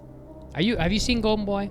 I haven't, but I have seen the wow. promo art many times, and I know it's like a funny comedy show. So I was like, yeah, it's pretty. It's out. It's a little bit older too. So I think she knows. You're not gonna talk your way out of this one. You're dead to me. Okay, and here's your answer. In Golden Boy, Kentaro travels via what mode of transportation? A bicycle. That's right. It's a bicycle. Wow. So, just very confident. Down Down to the to wire the here. wire here. You're not really dead to me. You should watch Golden Boy, though. My opinion. All right. For sure. This is it. All of the work that led to this moment means nothing. For all the marbles. For all the marbles, are you ready for your final question? I'm ready. It really does always come down to the final question, it seems like. In Initial D, Takumi drives an AE86 Trueno. What car company manufactures this car? Initial D nerds know that an AE86 Trueno is a Toyota Corolla, a very crappy one, really shitty car. I actually thought I might buy one of these, and then I looked at the interior and I was like, this car has basically no interior. It looks like it. Imagine she said a Honda Odyssey. Yeah, exactly. A PT Cruiser. It looks like moss could be growing inside the interior of these cars. So fucking terrible they are. All right, well, does she know it though? I mean, I don't know. Who knows? Well, there's only a couple brands out of Japan, and I've already said she knows all of them out of the 4 out of 5, so we'll stick with it. 5 out of 5, she also knows them. Old wow. strategy. Wow, I don't know that anybody's ever said she's known it for every question. Takes a lot of guts. That's a lot of faith. That's a big brain strategy. All right, am I locking you in, Caleb? We're sticking with it. We're locking All right. it in. She knows it's a Toyota. Here we go. In Initial D, Takumi drives an AE86 Come on, you fucker. Trueno. What car company manufactures this car? I'm just going to have to say Suzuki. No, I'm sorry, it's a Toyota. I almost said Toyota. That was a complicated question. I did not think that she was going to get the answer to that. Oh my goodness. Suzuki? Oh boy. Well, Caleb, listen. You're I tell so you what. close. I tell you what. You didn't win today, but we won because you elevated the content of our podcast with your participation. So we do appreciate it. Hey, thanks for Now we having me. cast you down to the fiery anime losers pit of hell. Oh wow, that's a little harsh, Caroline. You know, it's a harsh game. It's a harsh world. I Your mean, that mom's makes harsh. less people will want to play this game if they think they go to hell when they lose. I mean, that's pretty D&D incentivizing, but Your mother's literally going mwahaha yeah, in the she chat. did. She said it. Yep. She's a character. All right. Caleb, thank you for joining us today. Thank you guys for having me. It was fun. See ya. Thank you, Caleb. See ya. Poor boy. Caleb's a true winner in my heart. I went to New York with him to do a headphone convention a couple weeks back. Wow. He's a real good boy, and we like him. Sad to see him just torn to shreds. I mean, honestly, just demolished. You think he was on so close. Mitz's mom was toying with him the whole time. He was on the ropes before he even knew he was in the ring.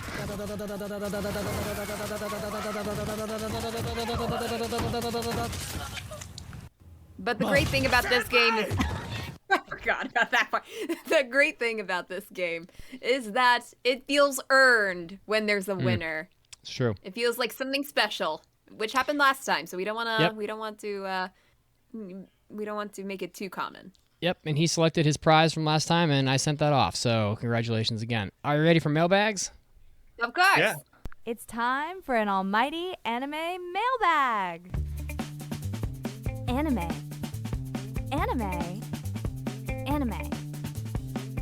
Mailbag.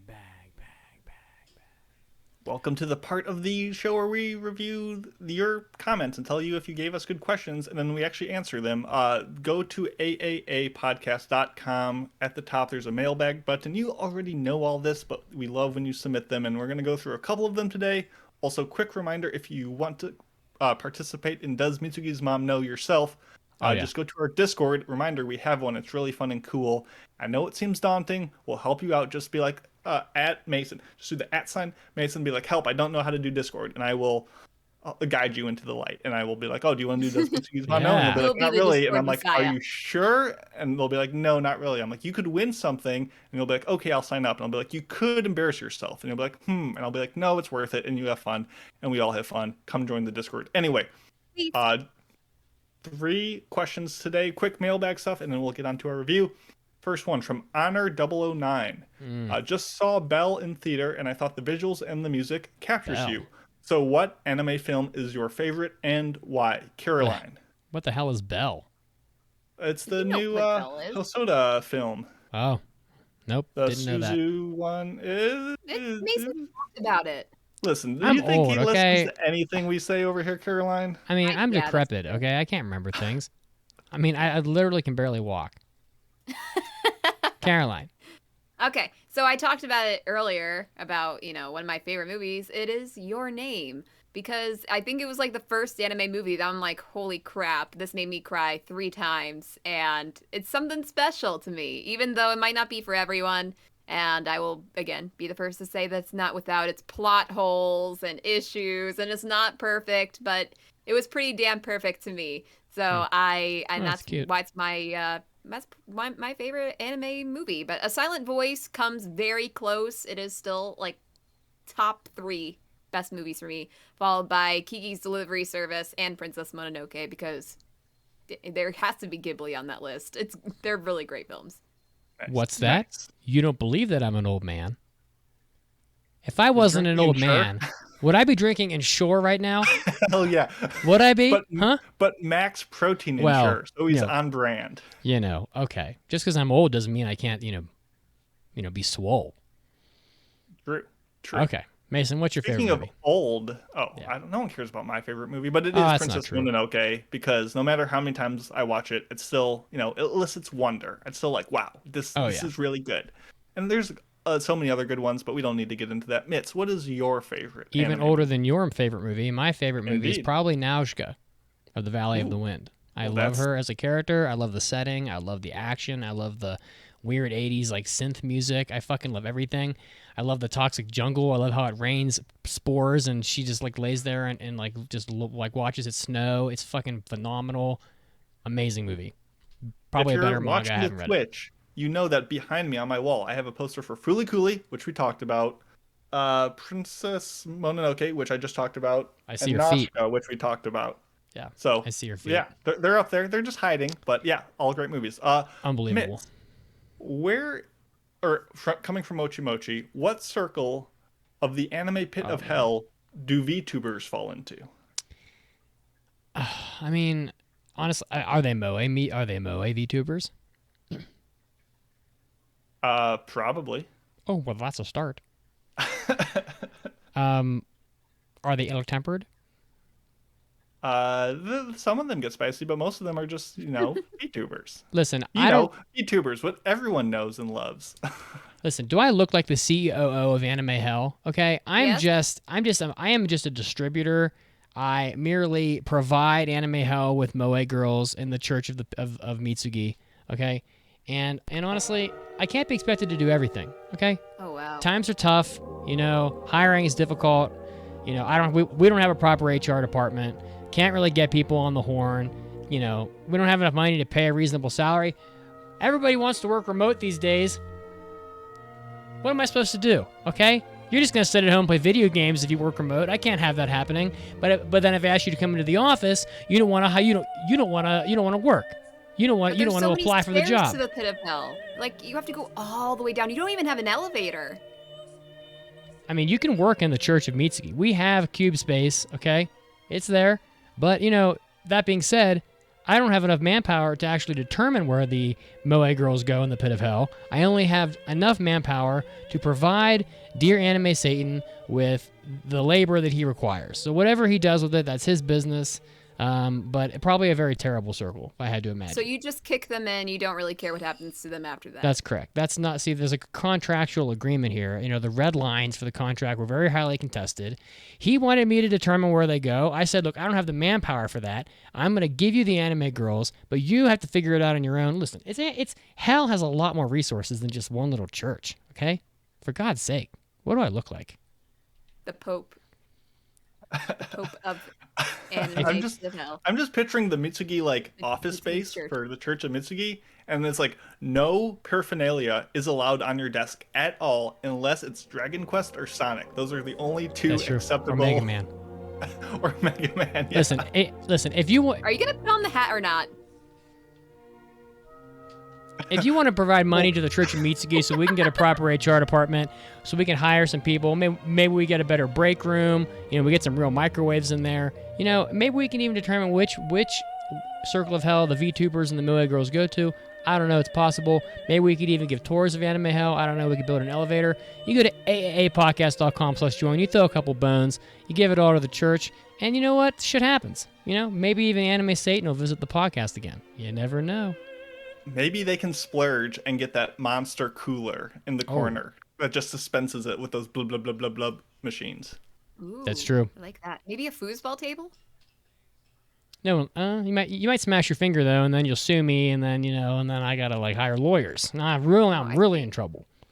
Yeah. Oh, my God. Happening. Okay. A lot of people want to sue Mitsugi. Next mailbag. You better believe it.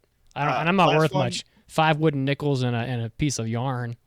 If you even like yarn. I love the lore just grows by the episode. Last mailbag, real quick, comes from Erratic. It was a little bit of a newer mailbag, but I wanted to address it. It says, hello, I've been listening to you guys for over a month now, and I love the show, but I have to take offense to Mason saying Tokyo Revengers is quote-unquote Garbo in the 2021 Oscars episode. Garbo? Mason, please explain to us why you dislike the show, and maybe I'll forgive you. Oh, thanks. Wow. Well, maybe. Harsh words.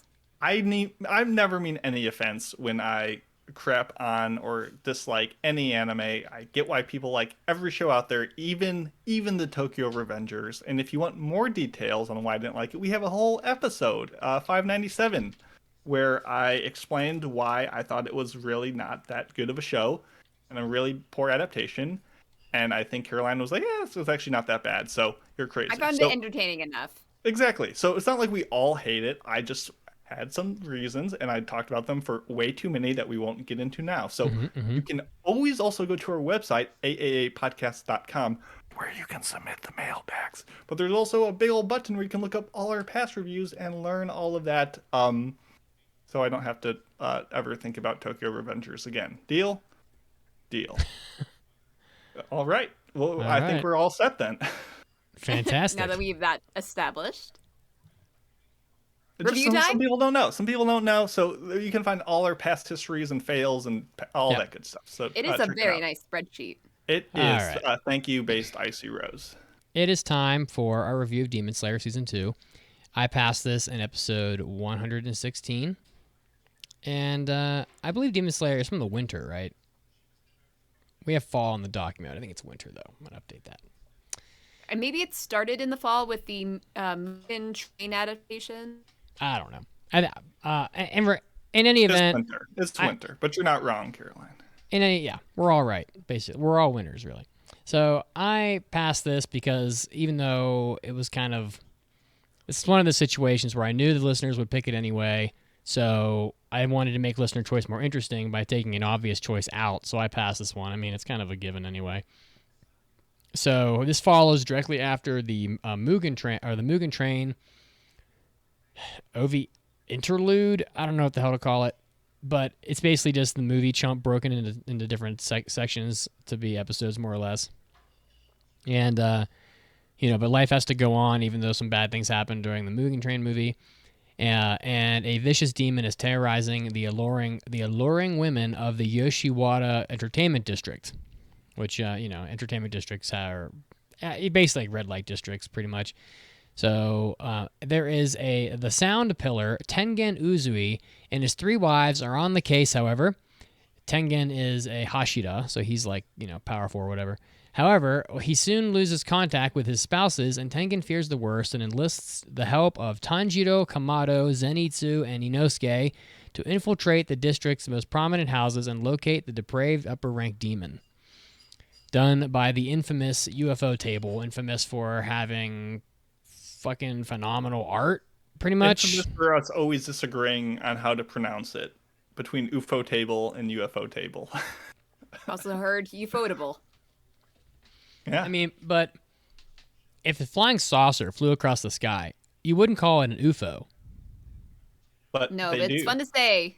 They do? Who says think that? it's UFO table. I think that's what it is. I like saying ufotable because it just rolls off the tongue. Well, so I get that, but they clearly intended to be UFO. I mean, why would they call it UFO? I don't know what I'm talking about. Haruo, directed by Haruo Sotozaki, who has consistently been doing pretty much all of the directing work for Demon Slayer since the beginning. Of course, this is based on a manga, very popular manga. Let's see here. Caroline, what were your expectations of Demon Slayer, the entertainment arc?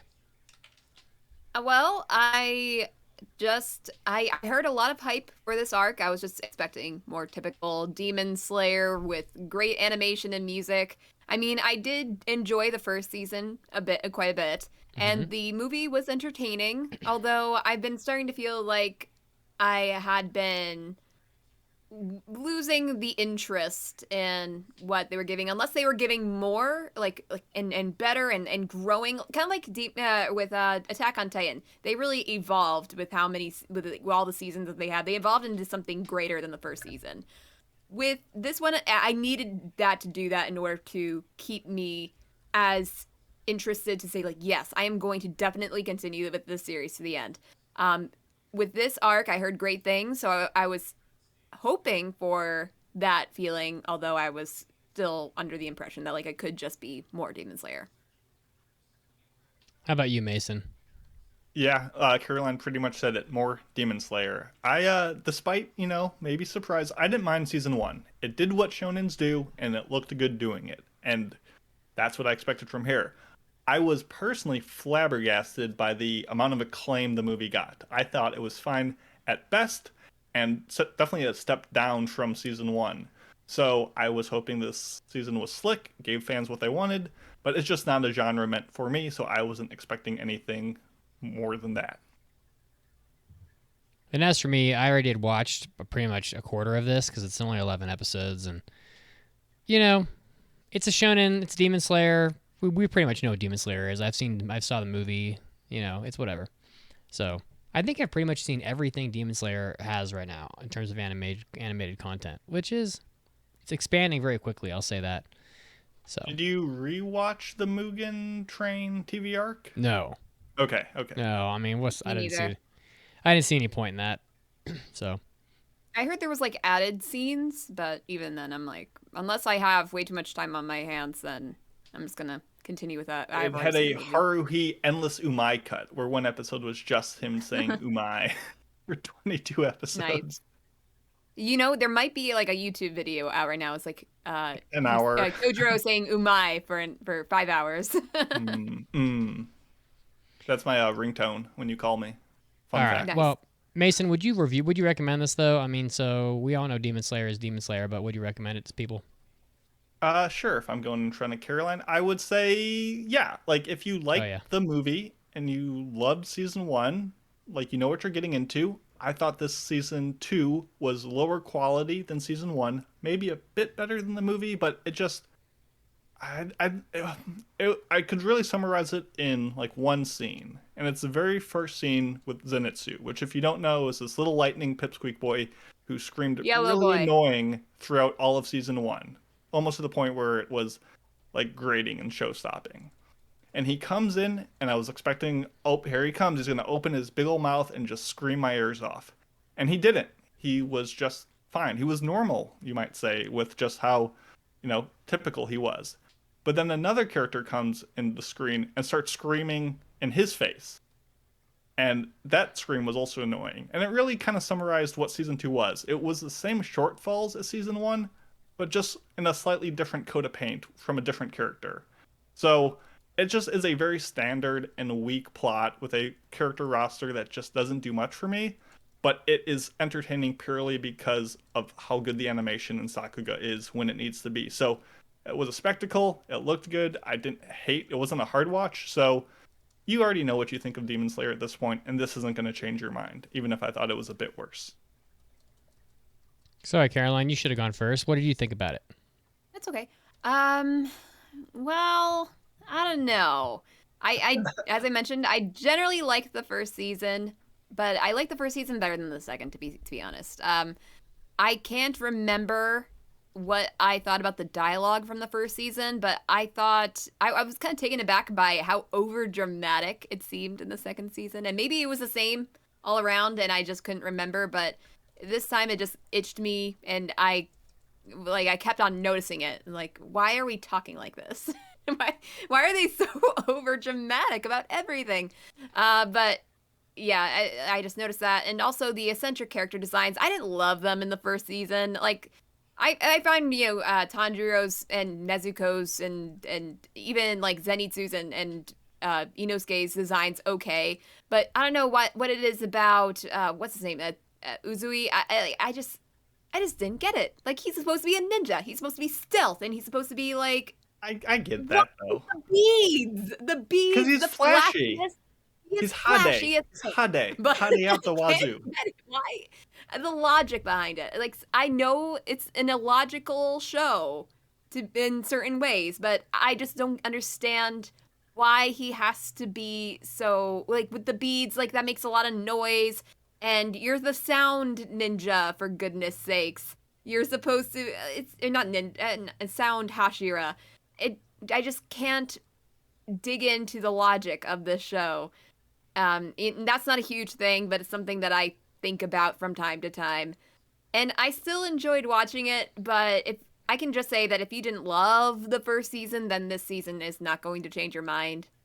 Be thankful that you saw the first season if you enjoyed it at least a little bit, but you don't have to watch the second season because, I mean, I think I'll still continue watching it, but it's not something that I am going to say, yes, this is my favorite show. Love Demon Slayer more than anything else. There you go. Two very nebulous recommendations.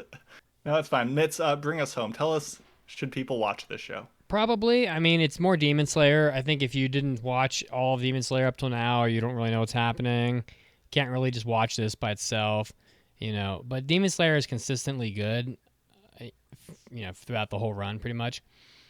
So it's definitely something you should continue with. I think that if you've already seen Demon Slayer up until the the point in which this section begins, I would recommend you continue. I feel like the question here of whether or not I would recommend this or not is more of a question of would I recommend Demon Slayer. And I think that it's kind of a no-brainer. I think unless you just don't like action, there are people that aren't really in it for the action. You know, they just want to watch comedies, they want to watch drama, whatever. And Demon Slayer has a little drama in it, but you know, it definitely is a shonen fighting anime, and this particular arc is very much a fighting anime. So, you know, that's pretty much it. I mean, I think generally Demon Slayer is recommendable to most people. It's a pretty easy thing to recommend because it looks so good and the production values are high, the voice acting is good, and it's almost like watching a movie that's longer than a movie. So you don't have to worry about it's. I feel like the percentage of people that would like Demon Slayer compared to something random that I'm not going to fabricate right now is higher than otherwise. So yeah, I probably would recommend it. So with that, do you guys want to get into spoilers? Let's do it. Yep. Spoilers are coming. Oh my god!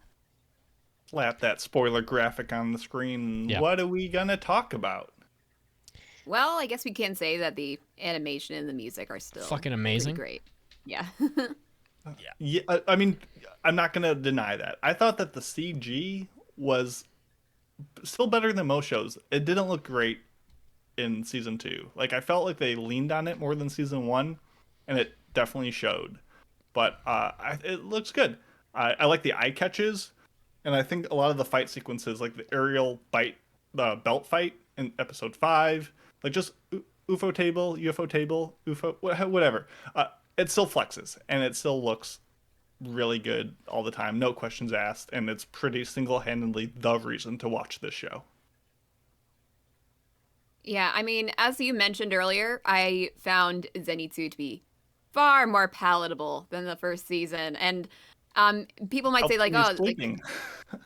I mean, even when he's not sleeping, he's like a little bit, he's calmer, he's more willing to do things. He's not complaining as much. And I found him kind of funny from time to time. Yeah, I found that him to have the best improvement over the course of the series. Most improved means you had to start at a lower state, but I don't disagree. Yeah. The main trio was definitely more digestible.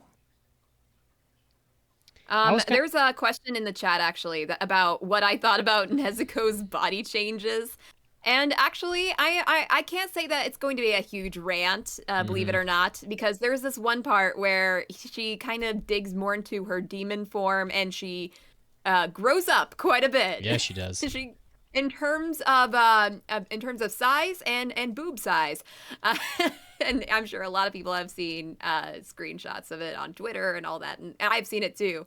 And I was actually expecting it to be far worse than it was, far longer, far more focused on the boobs. But actually, not too much. And you know, it's really not that big a deal in the grand scheme of things. It didn't really happen for all that long. There was, again, not that much focus, and we've seen her go down to basically baby form to get into the box backpack. So I think this is just a natural opposite for her, is growing up into this a very mature woman. I have a boob rant though. Okay, go ahead. So my boob rant. You need the music? No, it's not really that big of a rant. But so we have, I mean, you mentioned your problems with Uzui's like design with the flashy beads and stuff. That actually didn't bother me as much. There was like parallels between his design and Gyutaro's, which was kind of interesting. What bothered me about his situation was he had 3 wives with identical bodies. Like creepily so. Identical. They were the exact same model. From same their head boob to size. Their toes. Same butt size, same everything. And that's not a great look. But how do you know? You know what? Did you get in there? Maybe you could be devil's advocate. You could say, no, they're all, shinobi. Uzui has a type. Fine. That's his preference. Good on him. I'm not going to blame that. But then why does Daki, the evil like demon, why does she have the exact same body type as them too?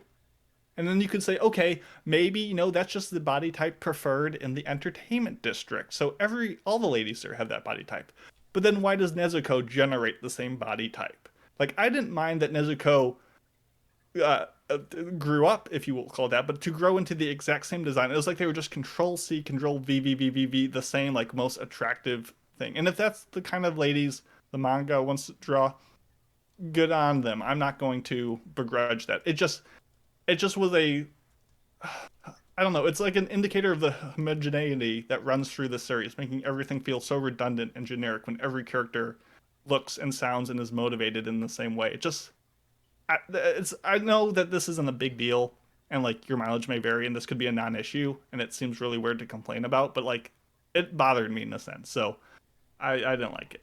And also coming off of that, I think I mentioned it in the chat to you guys, and I have no idea if this is just a weird me thing, or if other people thought this too, but it seems like Uzui's 3 wives have similar features to our 3 main characters. Okay, so you got the red one, you got the yellow one, you got the blue one. They don't have similar personalities. It's just their eyes and their like associative colors. And even before we were introduced to the wives in the opening for this season of Demon Slayer, I at this point I knew that they were going to the entertainment district and that they were going to take on the identities of women. And when I saw the 3 wives in the OP, I'm like, oh my god, they look gorgeous. What did they do? Look at that glow up. They got done? I thought they were the same too. I thought they were Tanjiro, Zenitsu, and Inosuke in their lady forms with like, and yes, very illogical, but it was for a quick second. I'm like, oh my god, like they look good in that part. I'm like, yeah, okay, you're not wrong. And then I'm like, wait a minute, why do they all look the same? And to be fair, the male bodies didn't have a ton of variety either. Like you have them like training in the mountains with the exact same like super muscular thing. Heck, even the mice had looking swole. Like, so I guess it's even. Like I guess both the ladies and the guys just had equal similar representation. There's not character designs. I mean they cute. The blonde one is. Taro looked like the ugly character from Hajime from Platinum End. He's just like, I'm ugly, and that made me sad. Well, actually, what I was gonna say was she looks like a 14-year-old girl who like bought ammonia like bleach from like the store and fucked it up, and then like couldn't get it fixed, and they didn't have the money to fix it at like a salon because she's like, oh, I'm just gonna bleach. I'm gonna like halfway bleach the front half of my head. My hair is very dark colored, so if I bleach this, it's going to turn orange, then yellow, then white. But I didn't really have enough to get all the way to white, so I fucked it up. I left it at orange, and I didn't have enough for the back of my head. So now my hair looks... Now my head looks like a chocolate banana. But yeah, you're right. I didn't notice really before, but they definitely all have the exact same breasts, right down to like the shadows like on the cleavage are all identical.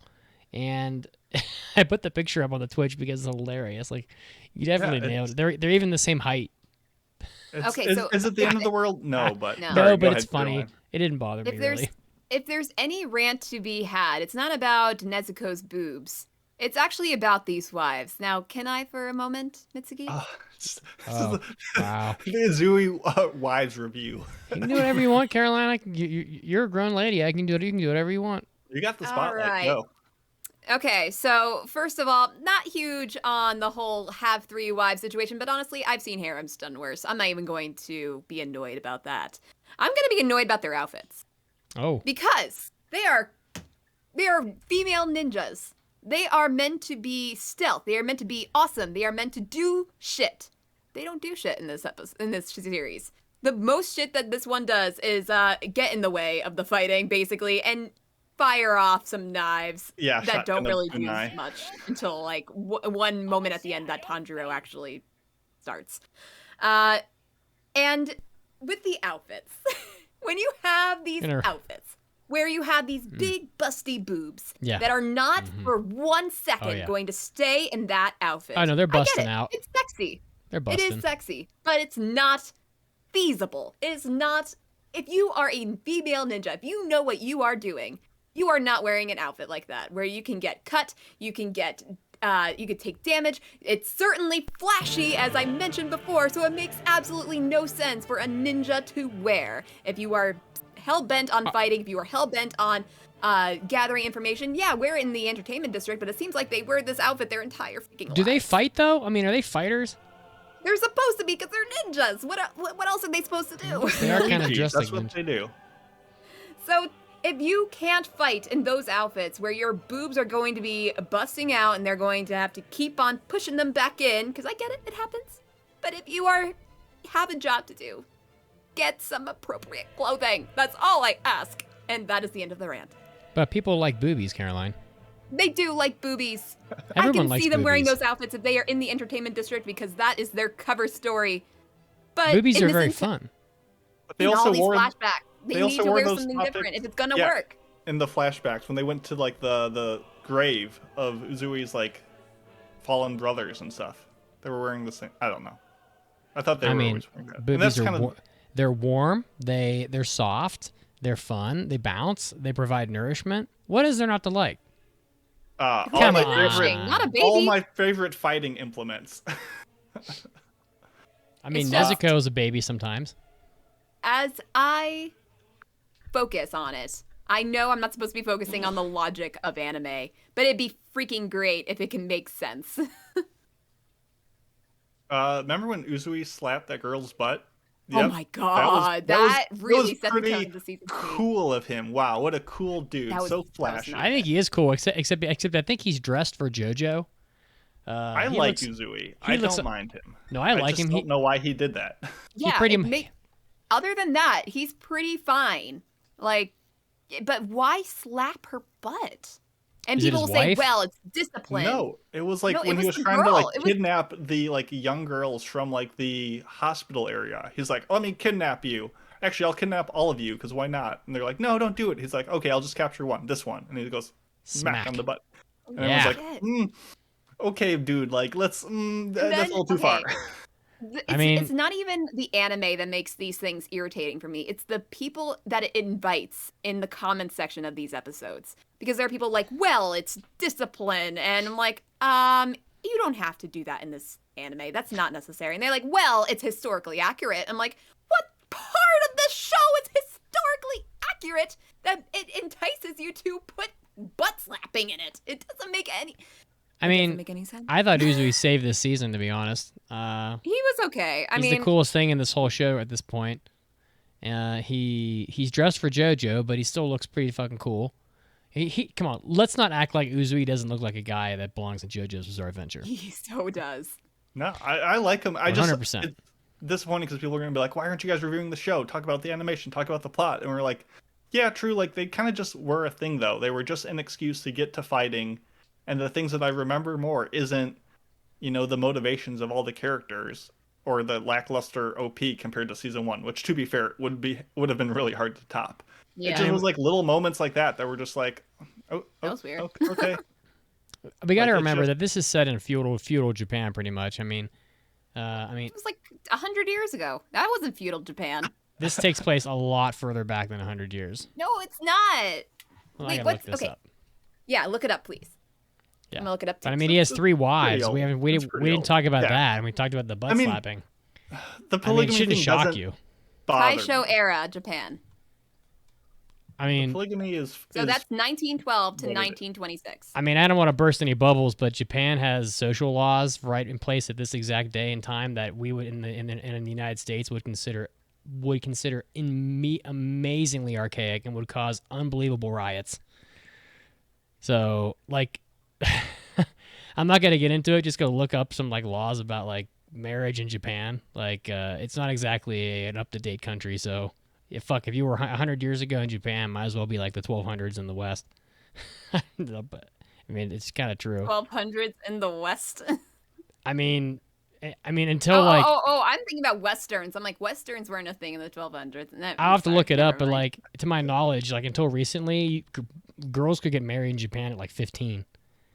Yeah, That's- like a couple weeks ago recently. Yeah. weeks ago. Gay marriage Yeah, is like- also illegal in Oh my Japan God. at this moment. So I mean, like, it's not exactly 100 And Taisho era Japan.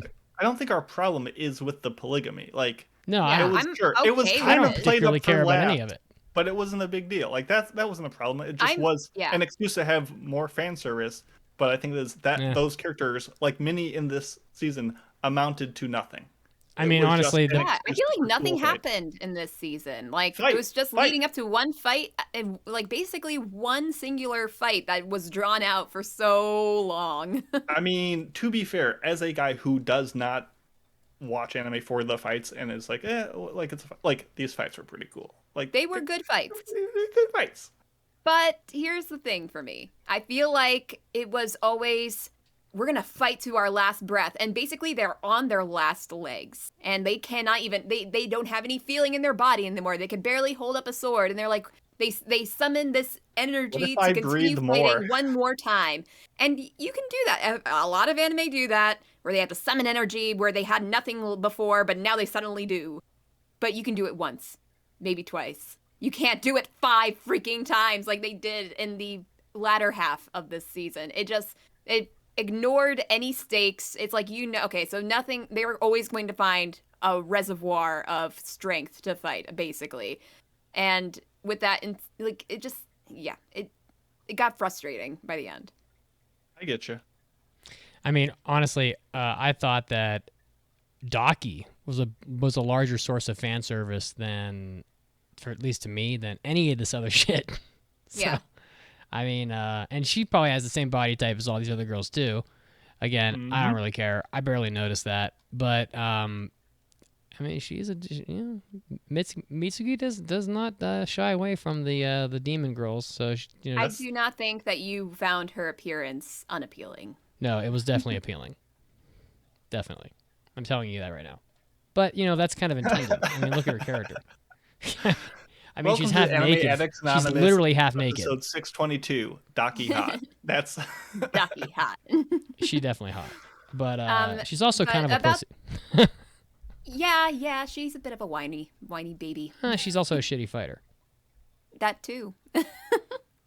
But again, with my critiques of the singular fight that lasted what felt like days, but really was one whole single fucking night. season. Like, how is this only one night in Showtime?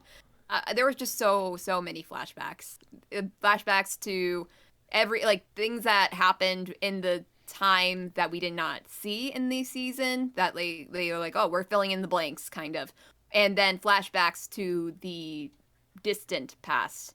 And I don't really typically mind the flashbacks, but there were just so many of them. And it's like they realized just how long this fight was going to take that they had to break it up somehow with these flashbacks. I mean, the whole season was pretty much one fight scene. I mean, it was one episode of, hey, remember what happened in the movie? Okay, this would happen. Oh, no, sad. Okay, moving on. They're at their place. Let's do a couple episodes of setting up why people are disappearing. Oh no, who could it be? Maybe it's the demon we've seen this entire time. Oh no, it's the demon we saw this entire time. Let's fight them. Fight. Oh no, they died. I wonder what'll happen next. Yeah, it's just more demon. Like, there's not one demon. There's 2 demons, and they're not dead. And then it's like, we're gonna kill them again, and they kill them, but they're not dead.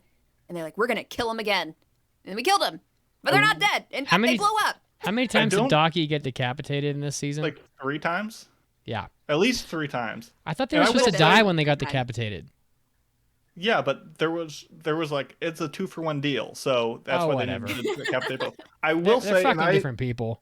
I don't remember season 1 that well, but I thought season 2 was more gruesome, by almost like to a Jujutsu Kaisen, like the scenes of Tanjiro's like fingers being pulled back, or Inosuke doing his like when they broke his fingers. His and they kept on showing it. Yeah. Ooh, or that. Or Inosuke's like saw method of decapitation, where he was like, that was like, freaking brutal. I was like, ooh, I'm feeling it. Like there's things can be edgy, which is just intense and violent or gory or sexual for the sake of wow factor. And there was like a bit of that, but I thought I felt it in my bones, in my loins, everywhere. It was just, it had an impact. So it did a lot of things well from a visual and, I don't want to say emotional standpoint, because I can't say I was that invested. I was just like, yeah, it looks cool. Nezuko played Elden Ring. It always goes back to that. She did her flame cleanse me spell at the end to just light everybody on fire to like burn the illness away. And she just goes around like, I'm going to touch you, and I'm going to touch you, I'm going to touch you, and everyone, they're going to die. And they're not going to die, and we're moving on. And I think we're just going to get another, like, this could easily just be a loop. Every season is another one of these go to town for a reason, kill demon for a reason, rinse and repeat. That's it. I still prefer Demon Slayer to a lot of other shonen out there. Yeah. Yeah, definitely. I will say that these three, like Tanjiro, Zenitsu, and Inosuke, are like the kiss of death for every Hashira out there. Now there's a pattern that they go on an adventure with a Hashira, and either they die or they retire. I still like Inosuke the best. He is the best of the trio, by a long shot. Yeah, I don't like Inosuke. He's excessive, but like he's just not as bland as Tanjiro. I don't like any of the main characters in this anime. Honestly, that says a lot. I like Nezuko. I wish she was not in her fucking box the whole damn time. I wish they'd let her travel with. She was not very present. I want her to travel with them. I want her to fight with them. She's obviously more capable than any of them. Pretty much seems like she has no experience, and she's just wailing on fucking people. Just kicking. She's more animalistic when she fights. She's definitely cooler, in my opinion. But I watched the first 8 episodes or whatever that were dubbed, and Inosuke is absolutely intolerable dubbed. He is horrendous. It is an auditory assault watching this anime dubbed. It is not good. Some anime are pretty good dubbed. I usually watch them dubbed if I can. It's easier. This is not good dubbed. It was a sweet release when I got to episode 9 or whatever, and I couldn't watch it dubbed anymore. No, you could watch that the whole time. But I don't like Inosuke because he's annoying. He's weak. He's becomes more powerful in this season for no reason, which is hard to believe. And he's just annoying. He's just loud and screams all the time. Zenitsu is whatever. Why is he even in the show? I don't get the point of him, honestly. And Tanjiro, he knows one move, and it's awesome. And Tanjiro is such a fucking goody. It's so tiresome. It really is. He is the biggest. Is this? So I used Mary Sue incorrectly before. This is Mary Sue, right? Can we agree? I would say Mary Sue is when somebody's so good at something that they don't even have to try to be any better. All right. Well, I don't know if it's exactly what Tanjiro is, but I do agree that he is the goody two shoes. He's so fucking There's annoying. no flaw. I want him to die so badly. He works hard, but he has just no flaw. And I wish there was just some sort of flaw that he has other than being too good. I really want him to die, honestly. He's just terrible. This is a character that would jump in front of a truck and be hit by it to save someone that they literally have known for 4 seconds. And it's thinking just back to the stupid. movie, he literally handed his would-be assassin his life. His subconscious did that because he's just so damn too good. It's infuriating. This for my money in this season, the three best characters were Tengen. Drumroll. Tengen, Daki, and Nezuko. Those were the reasons to watch this season. Daki she's cool, even though she's not a great fighter. She clearly got her butt kicked. She's sexy. Her design is great, and her little her little obies are pretty neat, and she's just overall a cool character. Tengen's cool as fuck, and Nezuko goes ham. But Inosuke is loud and annoying and just insufferable. Zenitsu barely matters, and Tanjiro is just so good. I just want to slap him and knock some of his teeth out so that he's not so perfect all the time. And that's how I feel. That being said, Demon Slayer is great. It's still great, but I got a question. Can't stand any of the main characters. Yeah, but I got a question. If they can take a whole season of this anime and basically span an entire season for one fight scene, is this show ever going to fucking end? I mean, honestly, I feel like we're on pace for 15 seasons of Demon Slayer because we fought, whoop-de-doo, Upper Demon 6, the whole 12 episodes. So the manga is finished. Well, fuck me. We could look up what volume this adaptation got to. So, and we do have to some extent some point of we know how many demons are left in the upper rank, and we do have a very clear target of we are trying to reach this person. When we reach him and assumedly eliminate him, that would be the end of it. So it's not a more nebulous Dragon Ball where it's new enemy, new enemy, new enemy, and they always come back. So I'll look up how far we are in the manga adaptation. But I mean, like, think about it. This season was a big fucking fight scene. So, in theory, this whole season could have been a very short scene in the manga, and they were like, you know what? We don't really need to have a written story in the manga to adapt. We can just make this fight scene really long. Well, I feel like it wasn't even just like a drawn out fight scene. It was they had to basically kill them, and then they come back to life so many times. So it could have been just as long in the manga, maybe a little bit shorter. But... So it looks like the entertainment arc ended in volume 12 of the manga. So volume 12 being essentially half of 23. So, I mean, give or take, it's hard to tell exactly how pacings work, but we probably have another 30 to 40 episodes, so 3 to 4 cores of Demon Slayer left, which sounds like a lot, because if you pack it all together, that's, 80-something episodes, but you watch that, a season every year, every other year, and, you get there. So, yeah, there was a movie, this and that, but I think it can hold up for another 3 or 4 seasons. People love it. It's massive. It's like the biggest thing. You go to any Hot Topic or Lunchbox, which I'm calling it now. Lunch. I'm calling it Lunchbox. Or even like you go to the gym and people are just wearing Demon Slayer stuff. Like, it is a massive franchise and people love it, and it will continue to rake it in, and Ufotable will continue to make it look good. So I think if you like it, you're in for something that you'll be consistent in for a while. I'm not saying I don't like it. I'm just saying, like, if they can take a whole season and if they can make one whole season out of just a fight scene, then I'm going to assume the manga could have dozens of more fight scenes. Like, you could have dozens more seasons. They take Dragon Ball, they make the Frieza fight 26 episodes or whatever. Yeah, and that's one of the Frieza fights, and it happens over and over. The biggest critique of this Demon Slayer season isn't the characters, really. It's not the fights, it's not the animation, it's not the music, it's the narrative. Like, correct me if I'm wrong, there's almost no narrative. Like, what the hell progression did we have in the story? Well, we learned a little bit more about the secret sword dance that Tanjiro knows. That's it? We learn a little about his powers, and we get a little bit closer to defeating the demons that would stand between us and we saw a bit of Michael Jackson. Like a hint of a backstory between was it Muzan and Tanjiro's dad. I feel like what I learned is that Nezuko's a better fighter than Tanjiro. We already knew that. Tanjiro literally became stronger out of thin fucking air. Yeah, and I don't know. I'm not sure what else I learned. I learned that Demon Slayer looks amazing and always will.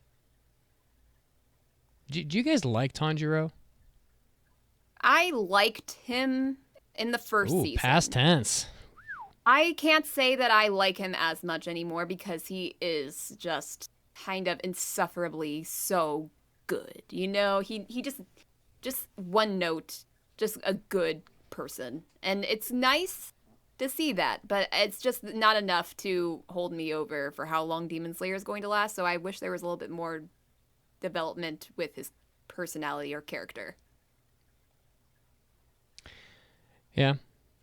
Well, Demon Slayer is still good. The fight scenes are great. I mean, you're kind of in it for the fight scene, though. I mean, you're not getting a story, really. But Demon Slayer Season 1 didn't have much of a story.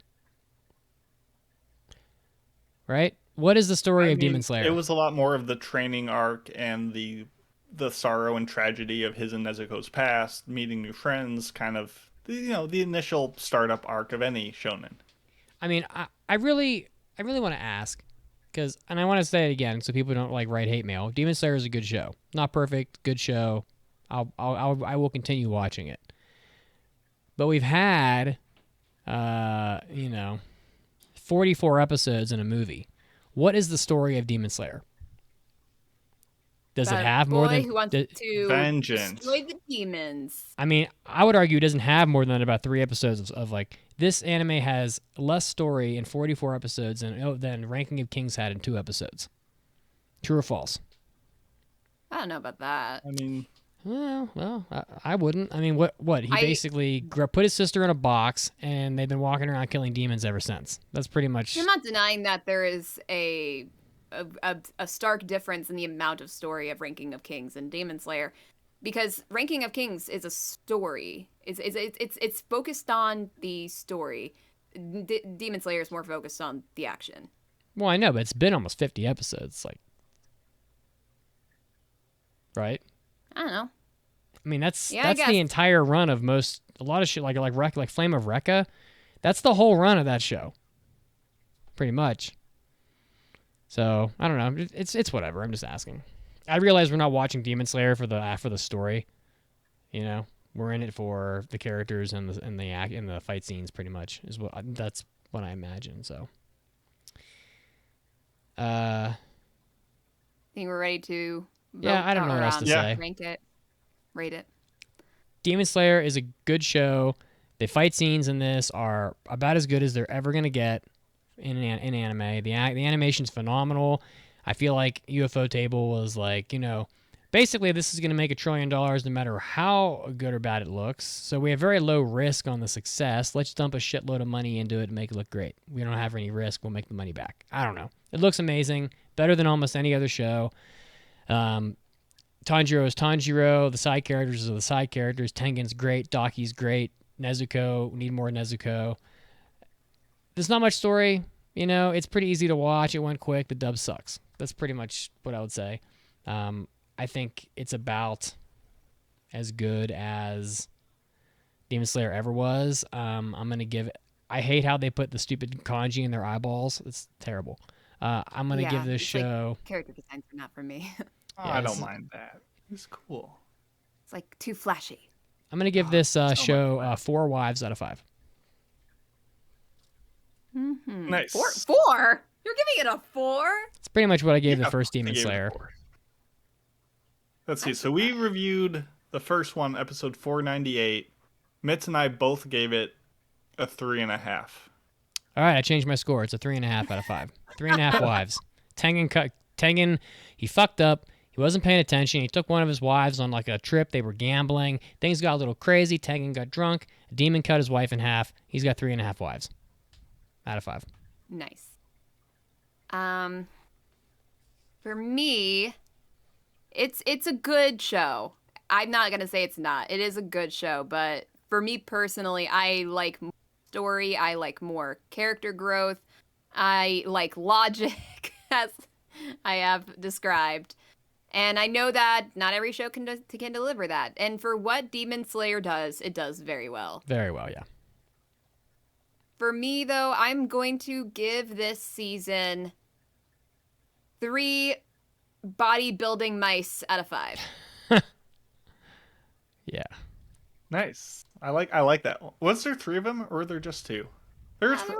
We can say there was enough that there were 3. No one's counting. They were beefy boys, though. Doesn't matter. The rating stays the same, no matter how many beefy mice there are. I was torn on this one between a 2.5 and a 3.